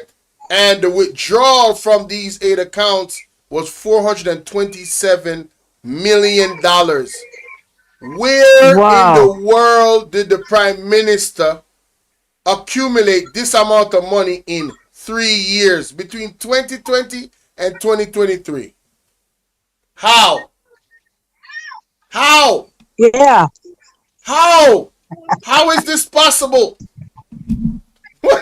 He has to explain this. And if you cannot explain this in detail in a satisfactory way for the Integrity Commission to say, oh, wait a minute, okay, this is your expenditures in terms of what you use for your daily and your weekly and your monthly expenses, and this is where you earn, and this is where the money is coming from. Oh, it adds up while you're earning $473 million Oh my word. In 3 years. In 3 years, that's magic. 3 years, and this is the period of the pandemic. This is the height. This is when everybody was locked down, couldn't make no money, right? Lockdown. People was getting charged. Exactly. People was getting charged for being outside when they're not supposed to be outside. People was going to court. As much as 50,000. 50,000. This lady said $50,000 because she went to purchase something at the supermarket. I know people that paid 250,000. I know people personally that had to pay 250,000, or they was gonna go to prison. Okay. And these green people don't see anything wrong with that. And listen, remember. Oh my God. Remember when a certain MP or Minister of Government, Mr. Green, which is now Minister of Agriculture, right, had a party on No Movement Day, and the video got out and it was viral, and there was no checks and balances for him. He was not charged. The DPP said, I leave it up to the police. Oh my God. That's a nice way, allegedly. That's a nice way to say, police, you know you're not supposed to charge this man, right? Because DPP put it in your hands. You don't want no smoke from an MP, right? You don't want no smoke from the Prime Minister, right? A nice little way to subtly say that. But we the people of Jamaica was charged hundreds of thousands of dollars for not wearing masks, being out late, all of this thing. Violation of the C-19 laws. That was so important. But when a minister of God, this man it's an abuse of power. This man is still operating now. He's still getting paid our tax dollars now. In my view, though, when it comes to the mask, he should not be charging the people. He's supposed to provide mask. I mean, taxes. That's my point. You provide the mask for the people. My point is if you see somebody without a mask, you let them go to whichever place. That is minuscule. Every place, right? That is minuscule to me. The mask. That's what happened over here. The point of the matter is. That's what happened over here. The point. I go to go inside. You're breaking up. It is right there waiting for me. You're breaking Nobody gonna put me in prison for it. You're not getting. You're not hearing me. Yeah, you were breaking up a little. I'm hearing you, but in spurts. Oh, okay. Yeah, but sorry about that. You're good, man. The point is it better now? Yeah, man. The point of the matter is, this man was not charged, but all the regular citizens of Jamaica was. Exactly, and that is so very dishonest. They don't have one honest bone in their body. No moral. Not one. No code of conduct. No nothing. No ethics. No. I'm talking about, man, these dudes. How can you have a leader? A leader does not sign the code of conduct. Talk about it. Who are you leading? Talk about it. Who are you leading? That man has broken every law and get away with it. And this is the opportunity. This is the opportunity for us to get justice. We need to see justice because we cannot have a leader with all these things hanging over him. Facts. If he doesn't go to, he must come out instead of complaining that the Integrity Commission lied. Those information, 171 page, it's all pages of lies. Then he needs to come forward and explain all these things. The miracle of the 143,000 dropping into his account 10 days after he opened with $0. Come out and explain. Look at this. Coming from SSL at a time when Usain Bolt, all his money was just disappeared. Look at this. Wow. Estate Bridge. Oh yeah, the SSL thing. Yeah, that's one of the things that Rattigan and Mystic Sensation and Daisy focused on. Okay. In my reaction this morning. But Estate Send me Bridge, the link. I would love to watch it. Oh, it's the last live I did. All you got to do is go on. Okay. I'm gonna drop it in the group again. But yeah. The Estate Bridge. This is the summation of intercompany transactions, meaning these companies are either owned by Andrew Onis or co-owned, partly owned, right? All yes. Right? So this Estate Bridge, $170 million was the internet network deposits, right? Okay. The internet withdrawal was 129 million, leaving a balance of 40 million, right? $40 million, wow. Right? Okay. The Imperium, which he outright owns, like 99% of it, the internetwork deposit was 250 million. Is that Hallelujah? Wait a minute. Is that 250 million or billion? Million. That's billion? Is that billion? Million. I think that's billion. That's 6 zeros. Is that? Wow. No, wait a minute. That's million. Million. Yeah, that's million. 6 zeros, right? $250 million was the deposit, right? And the withdrawal was 225 million, almost 26, leaving 24 million balance, right? The positive media, $52 million was the inter-network deposit. Yes. And the inter-network withdrawal was 71 million. That was a negative 18 million in that account. Wow. I don't know how you draw 71 million from 52. Oh dear God. I don't know how that worked. That must have been one of the alleged monies that was lent to him to purchase a property. Who knows? But all of this, we need answers. These monies, we need answers. We need justice. Something ain't right, bro. And we need justice. Something ain't right. So, calling on the Integrity Commission, blaming them and calling them to bully them to certify the declaration. Mm-hmm. It just cannot happen. Yeah. We cannot allow that. And they want to dismantle the Integrity Commission, and they know why. Right. They know why. We won't stand for that. We won't stand for that. Listen to this. This is page 134. The DI reiterates his inability to proceed with illicit enrichment calculation in respects to Mr. Holland's assets, liabilities, and income, given the unresolved question around the connected companies and the absence of a schedule of his personal expenses over the period. Mr. Holness was requested to provide this information by May 31st. This is the main reason. And he claimed that he complied with them. Listen, this is the main reason why his statutory declaration cannot be declared. His personal expenses and the unresolved question around his connected companies. The investigation needs to continue. Right? We must ensure that it does. Exactly. Right? Now listen to this. Listen to his response.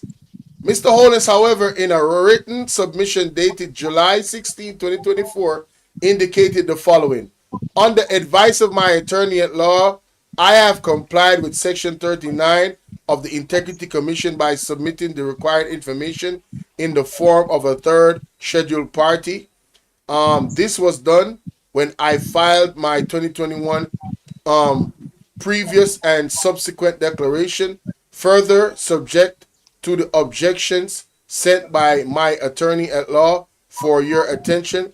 I have responded to the questions that have been asked pursuant of the investigation commenced on the 26th of April 2023. I adapt and incorporate herein all of the objections, including that at the commencement of the investigation pursuant to Section 14.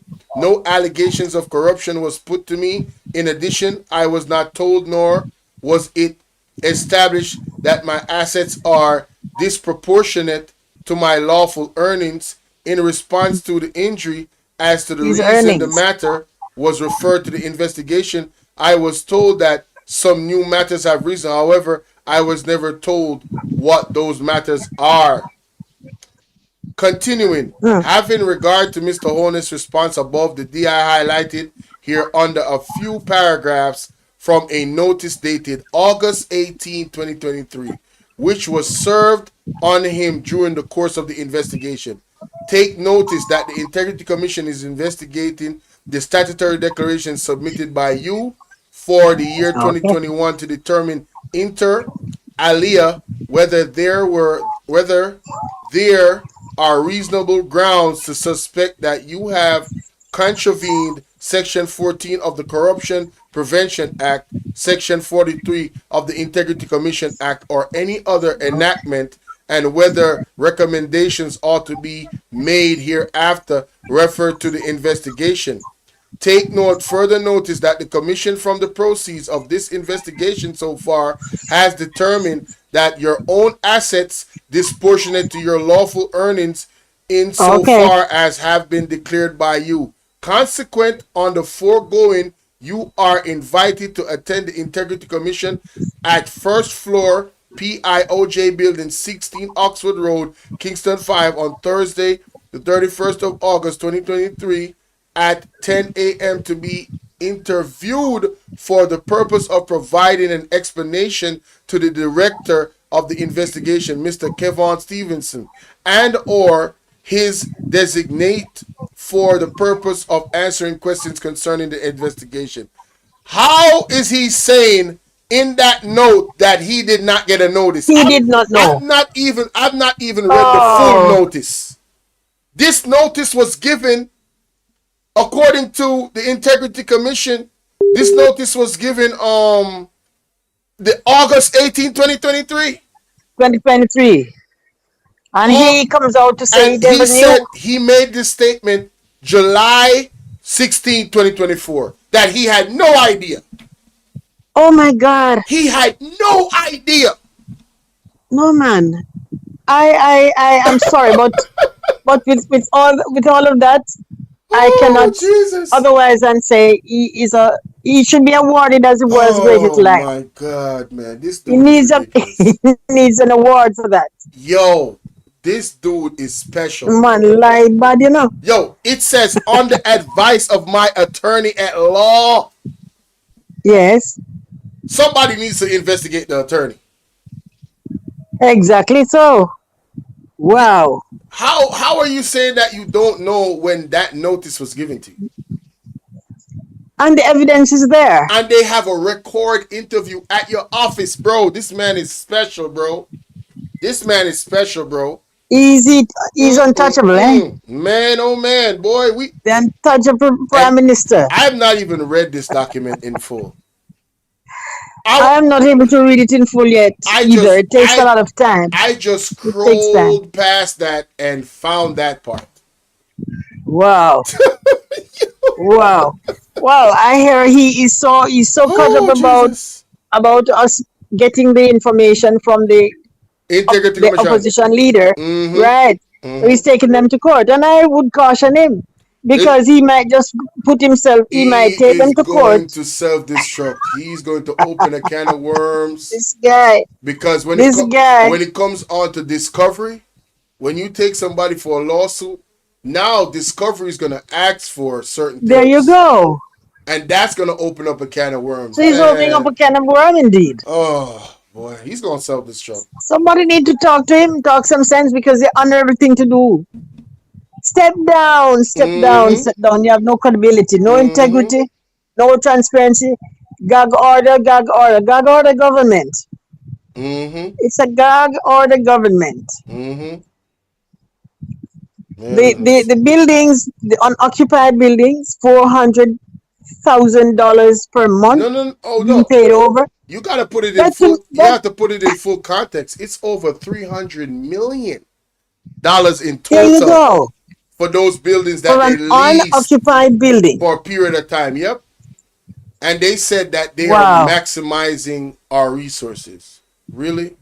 I think there's a gag orders on that too, that you can't find out who is this other person who owns the building. I forgot the terminology. But yeah, they protect the name of the person that owns the building. Yeah. Information. Yeah. I don't remember the terminology though. To be brutally honest, I don't think that they're paying for any unoccupied building. I see that as money laundering. I see that as, oh, come on. That is just written on paper. Well, be honest. If that money they share up, man. If they're paying for an unoccupied building using the tax dollars, yes, the person is getting the money. Norman Dunn is a member of parliament. He owns the building. Oh, yes, because that person, it came out that person was the one getting the money. He's getting paid our tax dollars for doing his job, and they're using the same tax dollars to pay him for a building that we're not for using. An unoccupied building. This man needs to, they need to just put him where he belongs, lock the door, and throw away the key. I believe so too. So too. Hey, I appreciate you calling. Anyway, it's been a pleasure. Yes, as usual. I'll be back. I'll be watching still. Yeah, man. But I gotta get back and listen. Try catch up on the one I'm gonna do this morning, cause trust me. Yeah, I need to go look at it as well. Woo! Yeah, I think I'm gonna do that. Man, that you take care. Love you. Love you too, Mama. Salute. Yeah, man. Appreciate you. Oh my goodness, man! Listen.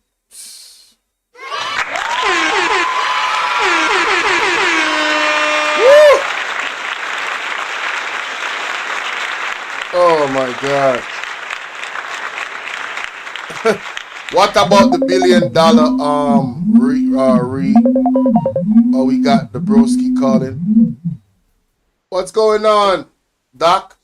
Hey, how are you doing? I'm good, man. How is the weather?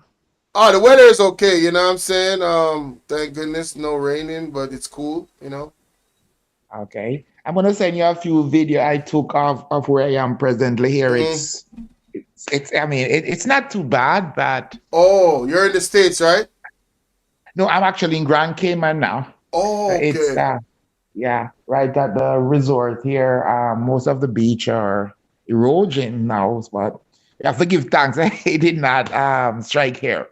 But nevertheless, I'm listening to you and the topic that you're on, and it's pretty interesting. And it's always been interesting. And Jamaica is a very, very, very, very interesting place. Trust me, that is the light way to put it. No, in the sense that there's what the Prime Minister is doing, what the Parliament is doing, and what the peoples are doing. They have absolutely no future consideration at all. And let me give you a simple what I'm saying is that when the table flip, what do you expect? What is going to happen? So, for example, through all their campaign that I watched and I heard, they wanted a fixed election. Now, they are about to being thrown out without passing that fixed election. So guess what's going to happen next year or the year after? They need fixed election. And at that time, PNP is not going to make a fixed election because they're in power. No. So I don't think that's accurate. That's one of the things that Mr. Golden has spoken about. You let me tell you something, sir. Don't you ever believe anybody in Jamaica, especially politicians. Me not gonna argue with you. Go on. Me not argue with you. Let me tell you. Yeah, man. Go on. Me give that one. Jamaica is 100% governed by lie. If you go in Jamaica and you speak a truth, they're gonna shoot you. That's a sure guarantee. Wow. You just have to go to Jamaica and lie up. If you lie in Jamaica, you get free plane ride, you get free transportation, you get free food, you get free house to live in, everything. Jamaica is 100% based off lie. Sheesh. Lord have mercy. Nothing Mark Golden said, nothing PNP said, do not ever consider it. I guarantee you this. When they go in power, which you're going to, I can bet you it's the same flip we're going to have. There's no difference. And how do I know that? PNP have governed Jamaica for 32 to 34 years. JLP have governed Jamaica for 30 years. That is 64 years. Between the two of them. Have governed Jamaica. Right? There's a background noise. Yeah, I think you have something on, this thing on in the background. You have to turn it on. I'm close to the ocean. No, I'm close to the ocean. I'm hearing myself like on a device. Is it better? All right, go ahead. Yeah. So my point is that from all that time, Jamaica people have just asked the board party for three main stuff: water, road, and health. What are they asking for 64 years after? Water, road, and health. What difference do any one of the party make? And when the other one is opposition, don't they promise that? Facts. No. What is so hard to get water, road, and health in Jamaica? I don't know. I'm confused. I mean, I can do that myself. I can literally do that. It do not need parliament. It do not even need finance to do that. All it is just the mind and the heart towards the people. That's all. And you don't get those basic stuff. So how are you going to say PNP, JLP? It's just garbage. Don't be fooled by that. I mean, I cannot argue with you at all, because I am of the same mentality, to be honest with you. No. 70% of Jamaica is of the same mentality. That's why they didn't vote in the last election, because they have no confidence in both these parties. And to those people that have that mindset, I'm speaking to you specifically. Go and research the UIC. They are the third official party. Go and read their manifesto and see if that is an option that you want to explore. And I have been doing that. And the only reason why I don't get involved in the UIC is because I can't come up with $3 billion. If I could come up with $3 billion, I will give them the $3 billion to go campaign. But I know due to the corruption in Jamaica, they will not go far unless Jamaica people take a stand with them. They are being squeezed, backs up. They have been sabotaging every single way possible. Oh, that's facts. That's facts. So the only how they will ever, so I'm not going to even consider them for now. If Jamaicans start to take a U-turn and start to realize that, listen, we are going to move away from the 64 era of slavery from these two parties. And I will get any amount of money to invest into them, because you know what I want? I want either JLP or PNP to be out of parliament permanent and somebody else come in. Right? Let them be on the sideline, just be a regular person in the country. Absolutely zero power. Because when I look at the Prime Minister here, sir, and I see people really saying he have done nothing, my God, my heart bleed. I just wait. So you are advocating for the Prime Minister, Andrew Holness? Andrew Holness? First of all, I cannot advocate for a machine. What do you mean by He's not a human. He's not a human. He's a machine. He's a robot. What do you mean? I don't understand what you're saying. That sounds pretty weird. He's a robot. They just put flesh on him to make him look like a human. He's not a human. Is that a positive or a negative thing? I'm confused. It's a positive or a negative thing. Yeah. Can you give robot power to lead you, sir? That could be a negative thing for sure. The robot do not have heart. All you do is put a thumb drive into them. So whatsoever. So he have no remorse or feelings for not able his wife. It's pretty clear. That man do not even have. I don't know. You ever see that man any at all and any picture any involvement with his kids? That man is a robot. I mean, yeah, I have seen one. No, I mean, in the sense that no one. In the sense that man is a robot. So I'm not even gonna even speak about him at all. That man do not have. If you cut him, you cannot find a heart. Dang. No blood is running through that man's vein. Sheesh. If blood is running to your vein, my friend, you will not take up a 67-year-old lady and put her behind bar and ask her to pay 100,000 for a mass. Yo, man, listen. You will not Talk do that. about it. Talk about it. Yo. You will not send police to go lock up a taxi man that is demonstrating, say he needed a police record. I have been over the world. I know we're on planet Earth per taxi man in a police record. They come up with some stuff. He's not a human. I can bet anything on him. He's not a human. I have questioned that too as well. You know? No blood bleed. No, I'm telling you. A human cannot behave like that, sir. I am on record. I am on the record questioning that. Whether he was abducted by aliens or something. Because the person he was when he just started out is not the person he is today. I have questioned that. I have questioned that. What they did, they put a chip into the robot when he was starting, and in the process they changed it, and now they have a new SIM card that they put into him. It's a chip. He's working off a chip.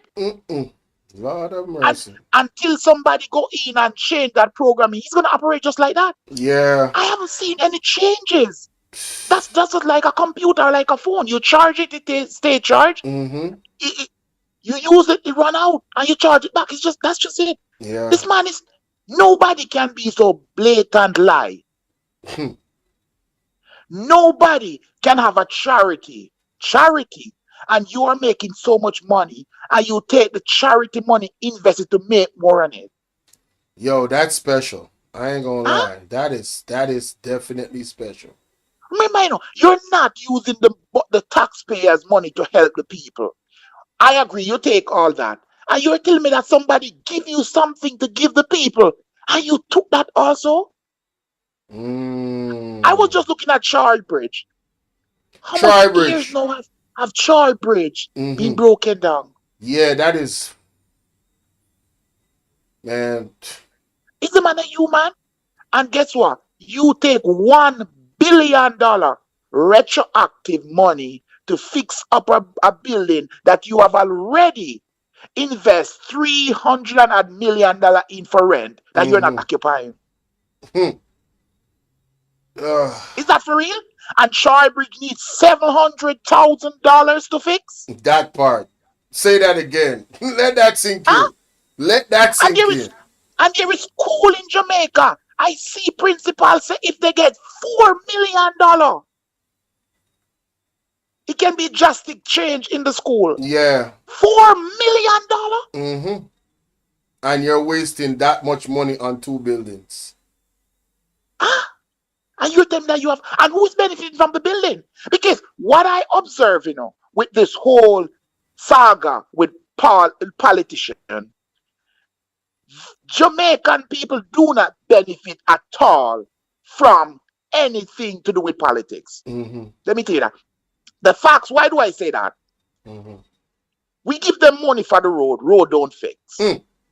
We pay them so that they can be satisfied. They steal more.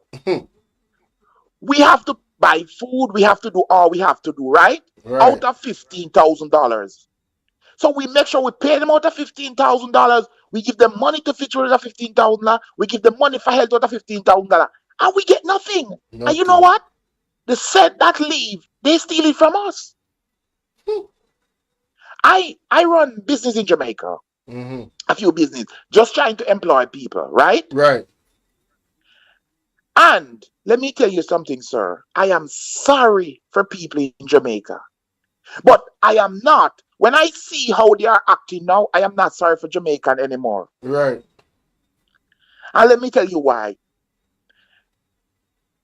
I go supermarket in Jamaica, buy basic stuff, because I'm not staying there long. And I'm spending $100,000. And you're telling me that when last have you been in Jamaica? I've been in Jamaica in July. Listen, you know, I mean, it depends on what you actually consume, but yeah. No, it's basic stuff. It's basic stuff. I'm not talking about you go buy a tin mackerel or a bullet beef. Oh, you talking about like for the week or the month? For week, if you cannot go in Jamaica in a wholesale with $100,000 with a family of 4 and talk about. Well, yeah, now you're talking a family of 4. Yeah, I feel you. No, make no sense. I feel you on that. That's facts. Do you know that everything in Jamaica is more expensive than it in Grand Cayman? Oh, I would think so. Okay, and Jamaican people is working $75 or $65 per week. And have to buy lunch, pay taxi fare, personal stuff, pay light bill. That is outrageous. Let's talk about the light bills. Lord have mercy. I don't want to talk about that. You know, okay, I have houses in Jamaica, and I have one that is not really occupied, but I just have like guys that just make sure that everything Shout is out maintained. Cuz versus Cuz. Salute. Right? And the bill came for the bill for this month came for 4,000 plus, right? Do you know how much my current bill is? 1,000 plus. You know what $3,000 plus is for? For what? Fluid charge and all those tax and all those stuff. And it really dawned on me to say, hold on there. So I have to pay 300 times my electricity consumption to government for fluid. Then how is it that they say that JPS is owned by a private investor? JPS is not owned by a private investor. Interesting. No, sir, JPS is not owned by a private investor. Let me tell you why. If we pay for fluid, we pay for service, we pay for meter, we pay government tax, we pay for electricity, we pay for the company. What do JPS pay for? You are running a business. All JPS is doing is just have the name, They are not spending 1 cent. So I ask a question. If we are paying for everything, why is it JPS is so-called sold out? Because literally, the money that we are charged for our bill, we are paying for every single thing. Do you get what I'm saying? Yes, I understand what you're saying. So if we're paying for everything, why we don't run the company ourselves then? That means say just be independent. If we do that, no, because you see, if we do that, then we have to give accountability, and we are making billions out of that to put in our pocket. The scariest thing for this government is accountability. Yeah. So guess what? We have to act as if it is sold out. But I can bet my life and JP that is not sold out. That is just paper sold just so that they can use us and abuse us. Because I can say, if I sold you my business, there is no way I should be maintaining everything in the business. Yeah, there's no way. Oh, you know what happened? Oh, fluid charge. We used to pay $3,000 a barrel for fluid. Now we are paying $6,000. So you have to get a 50% increase in your light bill. Are you killing me? They gotta be kidding. They gotta be kidding, man. I can guarantee you, 98% of Jamaicans only look on how much to pay They have not read through their light bill to see what they are being charged for. If they do, it will be a big uproar in Jamaica. Yeah.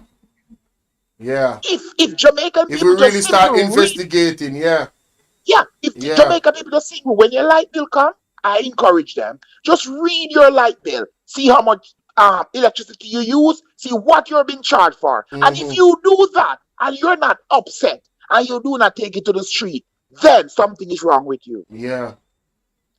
They're listening. They're listening. So you're giving them great advice, and I'm definitely gonna take that advice as well.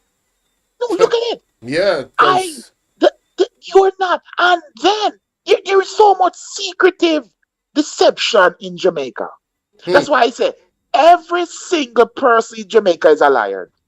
Let me tell you that. Sure, I repeat that over and over. Hey, I mean, you can say that about everywhere, but yeah, you know. No, Jamaica. I'm talking Jamaica, not everywhere. Sir. Yeah. Your son killed somebody, right? Unalive somebody. They are not a murderer. But my son accidentally hit a bicycle and somebody peel up, and I am an attempted murderer. That is how Jamaica is operated. That is how everything is operated there. It don't matter what your brother do, he don't do it. He's innocent or he didn't mean to. But anything the neighbor do, they do it deliberately and they should be punished. Yeah, now, the injustices in Jamaica, depending on who you are, yeah. Let me tell you, before I go, let me tell you a simple event that I have. I purchased a property in Jamaica, and after purchase, I was deceived by the person I bought it from. I got this lawyer. I will send you her name when I'm off the live. And when I got the lawyer, she started to draft the paperwork and everything and whatsoever, right? Right. That is what she said. You know that after 8 months, the lawyer still did not do anything?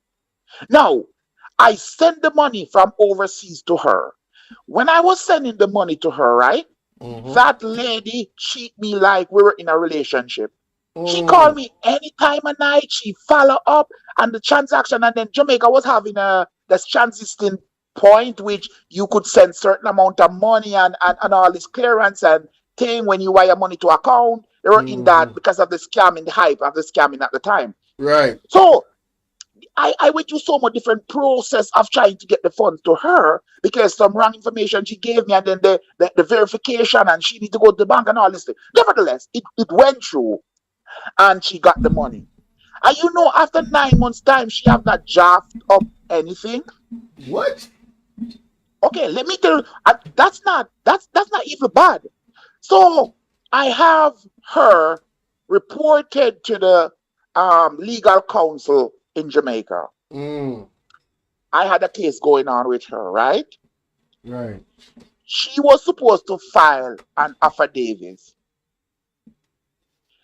They wrote her and tell her that she had 31 days to do the filing, right? Right. After 42 days, she still not do the filing. What? That's the default filing. So what are the ramifications of her not following the orders of the court? So they call it default judgment. So in a default judgment, right, you get the upper hand now. So whatever you want is what is going to happen. Because it's just like it's something. So they call it default judgment. But that's not sweet. I'm going to get to the sweet part. Okay, so the legal counsel in Jamaica, they only have session on Saturdays. But guess what? You cannot miss the session. Cannot. Okay.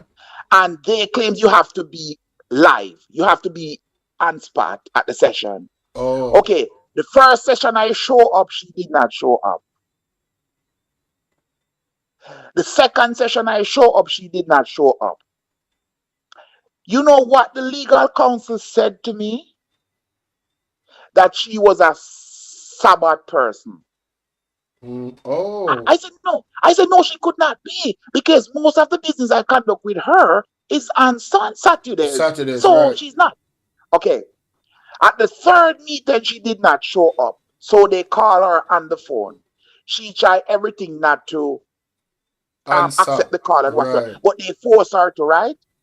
In the meeting, I mentioned that, are you a 7-day? She said, no, I am not. I'm not. So I said, but I was told by the lawyers, which is the legal council members, that you said that you're a Sabbath, so you could not come today. She said, no, that's a lie. Huh? She said, no, that's a lie. So you're telling me that they lied on behalf of her? Sir, I'm telling you what Jamaica is. I'm just giving you. But this is more than serious. It's a bangarang.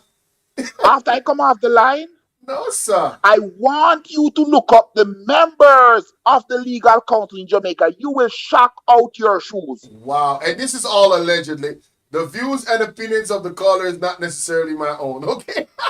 They are the highest official. They are the highest official in Jamaica. The legal council. Damn. Members. Okay. Let me tell you what's sweet. This is where I'm getting to the nice part. Yeah. They said to her that she have to compensate me for the traveling to come there when she's absent. She should not be absent. Right. Rightfully so. She begged them, say, what they say she's supposed to pay is too much. So they reduced it to a certain amount. Mm-hmm. I'm not interested in any money. I'm not interested in any money. Nevertheless, they say she have 2 weeks. She have to pay it by Friday. 2 weeks Friday, right? Mm-hmm. You know, after 4 weeks, you still don't pay it? God have mercy. Okay. All right. Here go the nice part now. At the fourth meeting, so in that meeting, I was telling that she said that she was not 7 days, which they lied that she was 7 days. Mm-hmm. Right? She wrote them a letter telling them that they should dismiss the case. Right. A secret. But because she embarrassed them, they embarrassed her back and said, no, we're not going to keep secret from the person to look partial. We're going to let them know that you wrote us a letter that we should dismiss the case. And they asked, do I want her submission to say? And I said, no, she's default already. No. So, in her affidavits that she wrote, right? Mm-hmm. She have no phone record. She have no email. She have no WhatsApp. All she have is just word of mouth. My affidavit have every phone call I make. Right. Every bank statement. All records. Every email. Everything. She have absolutely not. You know what she said? She misplaced the information. Oh, wow. Conveniently. Oh, wow. They just have to take her. Word for it. A word oh, of, all right. Come on. That's crazy. Here come the sweet part. They sent a message to me that we had a session 3 weeks prior to that time, right? Mm-hmm. I replied back to them at the same time, and I said, I'm unable to join the session live because of my traveling. I have delayed my traveling to attend the session, and she was not there. Mm-hmm. Now I am away, and I'm unable to join the session. Can you please oblige me by doing it on Zoom? Right. And that was 2 weeks before. And I said another follow-up after that because they did not reply. Nobody replied. All right. 1 month after the session, I reach out to them and say, I have been waiting for a reply and no reply. This session, you know what they said to me? The case is dismissed. Huh? She brought her lawyer and the case is dismissed. So I said, dismissed. What do you mean by dismissed? Because, okay, I understand the case is dismissed. Under what grounds was the case dismissed? Right, thank you. That me want to know. They refused to tell me the ground that the case was dismissed under. All they said is that the case is dismissed because she came with her lawyer. So the 1 time out of the 4 times that I did not show up, that's the time she came with her lawyer. Man, what? Stop playing. How can that case be dismissed? That makes sense. I don't know. That's wild. That is wild. for a lot of reasons. One, she did not file an affidavit. Two, she was default. Three, in her words, she only present evidence personal by speaking. There is no evidence.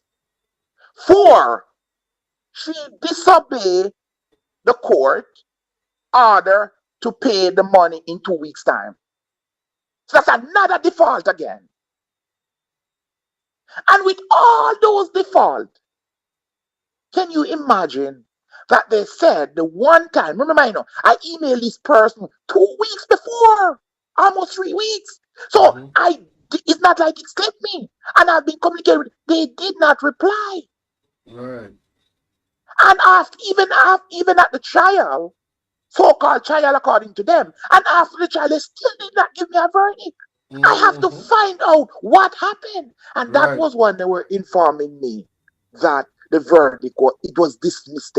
And I said, okay, no problem, it can be dismissed, but I would like to know under what grounds were my case dismissed.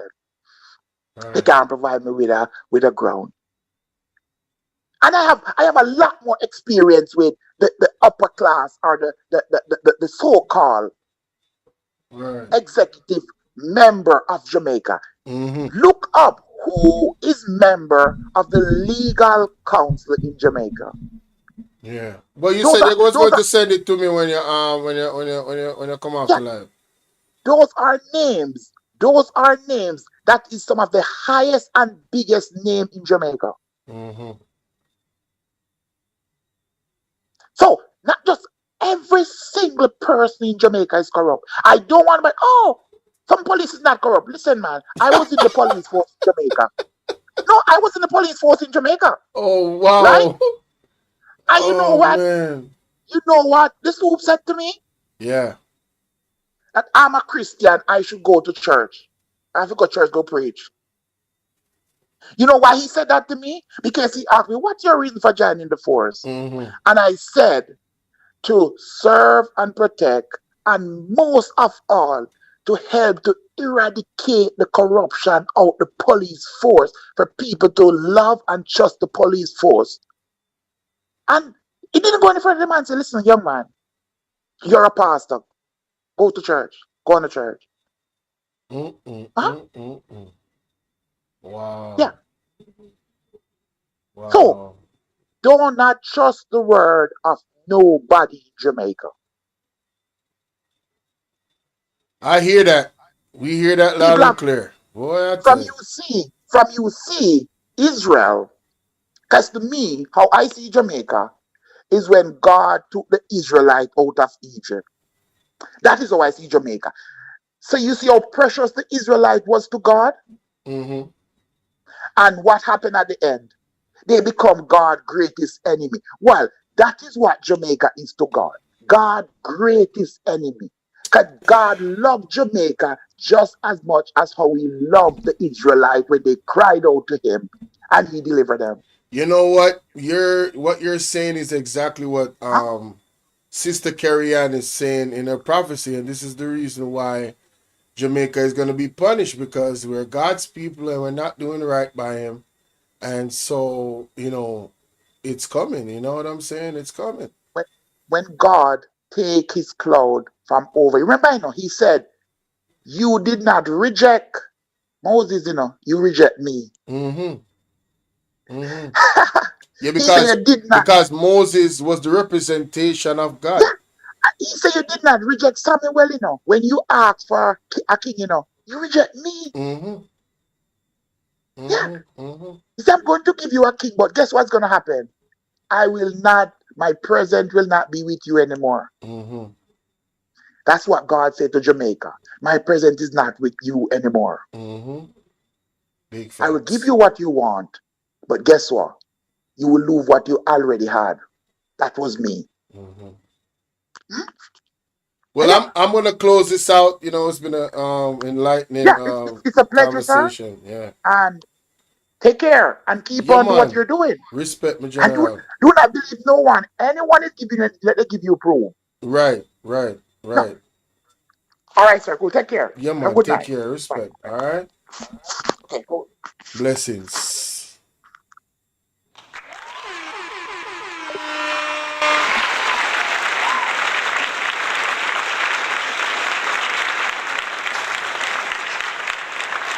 I might have to push that live stream back. Yeah, I thought I was gonna get some rest, but yeah, we went into a long conversation, which was interesting. So, you know what I'm saying? I appreciate the caller for calling in. Velma, I appreciate you for giving your time as well. Shout out to everybody that came through on the live, man. You know what I'm saying? Like, y'all came through and y'all hit the like button, you know, even though some people didn't stay. I mean, I really appreciate y'all, man. I really, really appreciate y'all. Solid 152 likes. Yes, sir. Yes, sir. Appreciate y'all. Hope y'all catch the replay. I hope this has been informative for you as it has been for me. Something that we definitely can revisit to, you know, deep dive more into FINSAC and more details of it.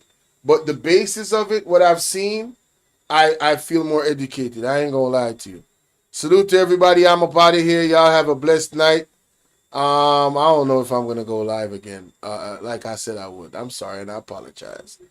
I'm tired. I'm tired, y'all. I need some rest. And I still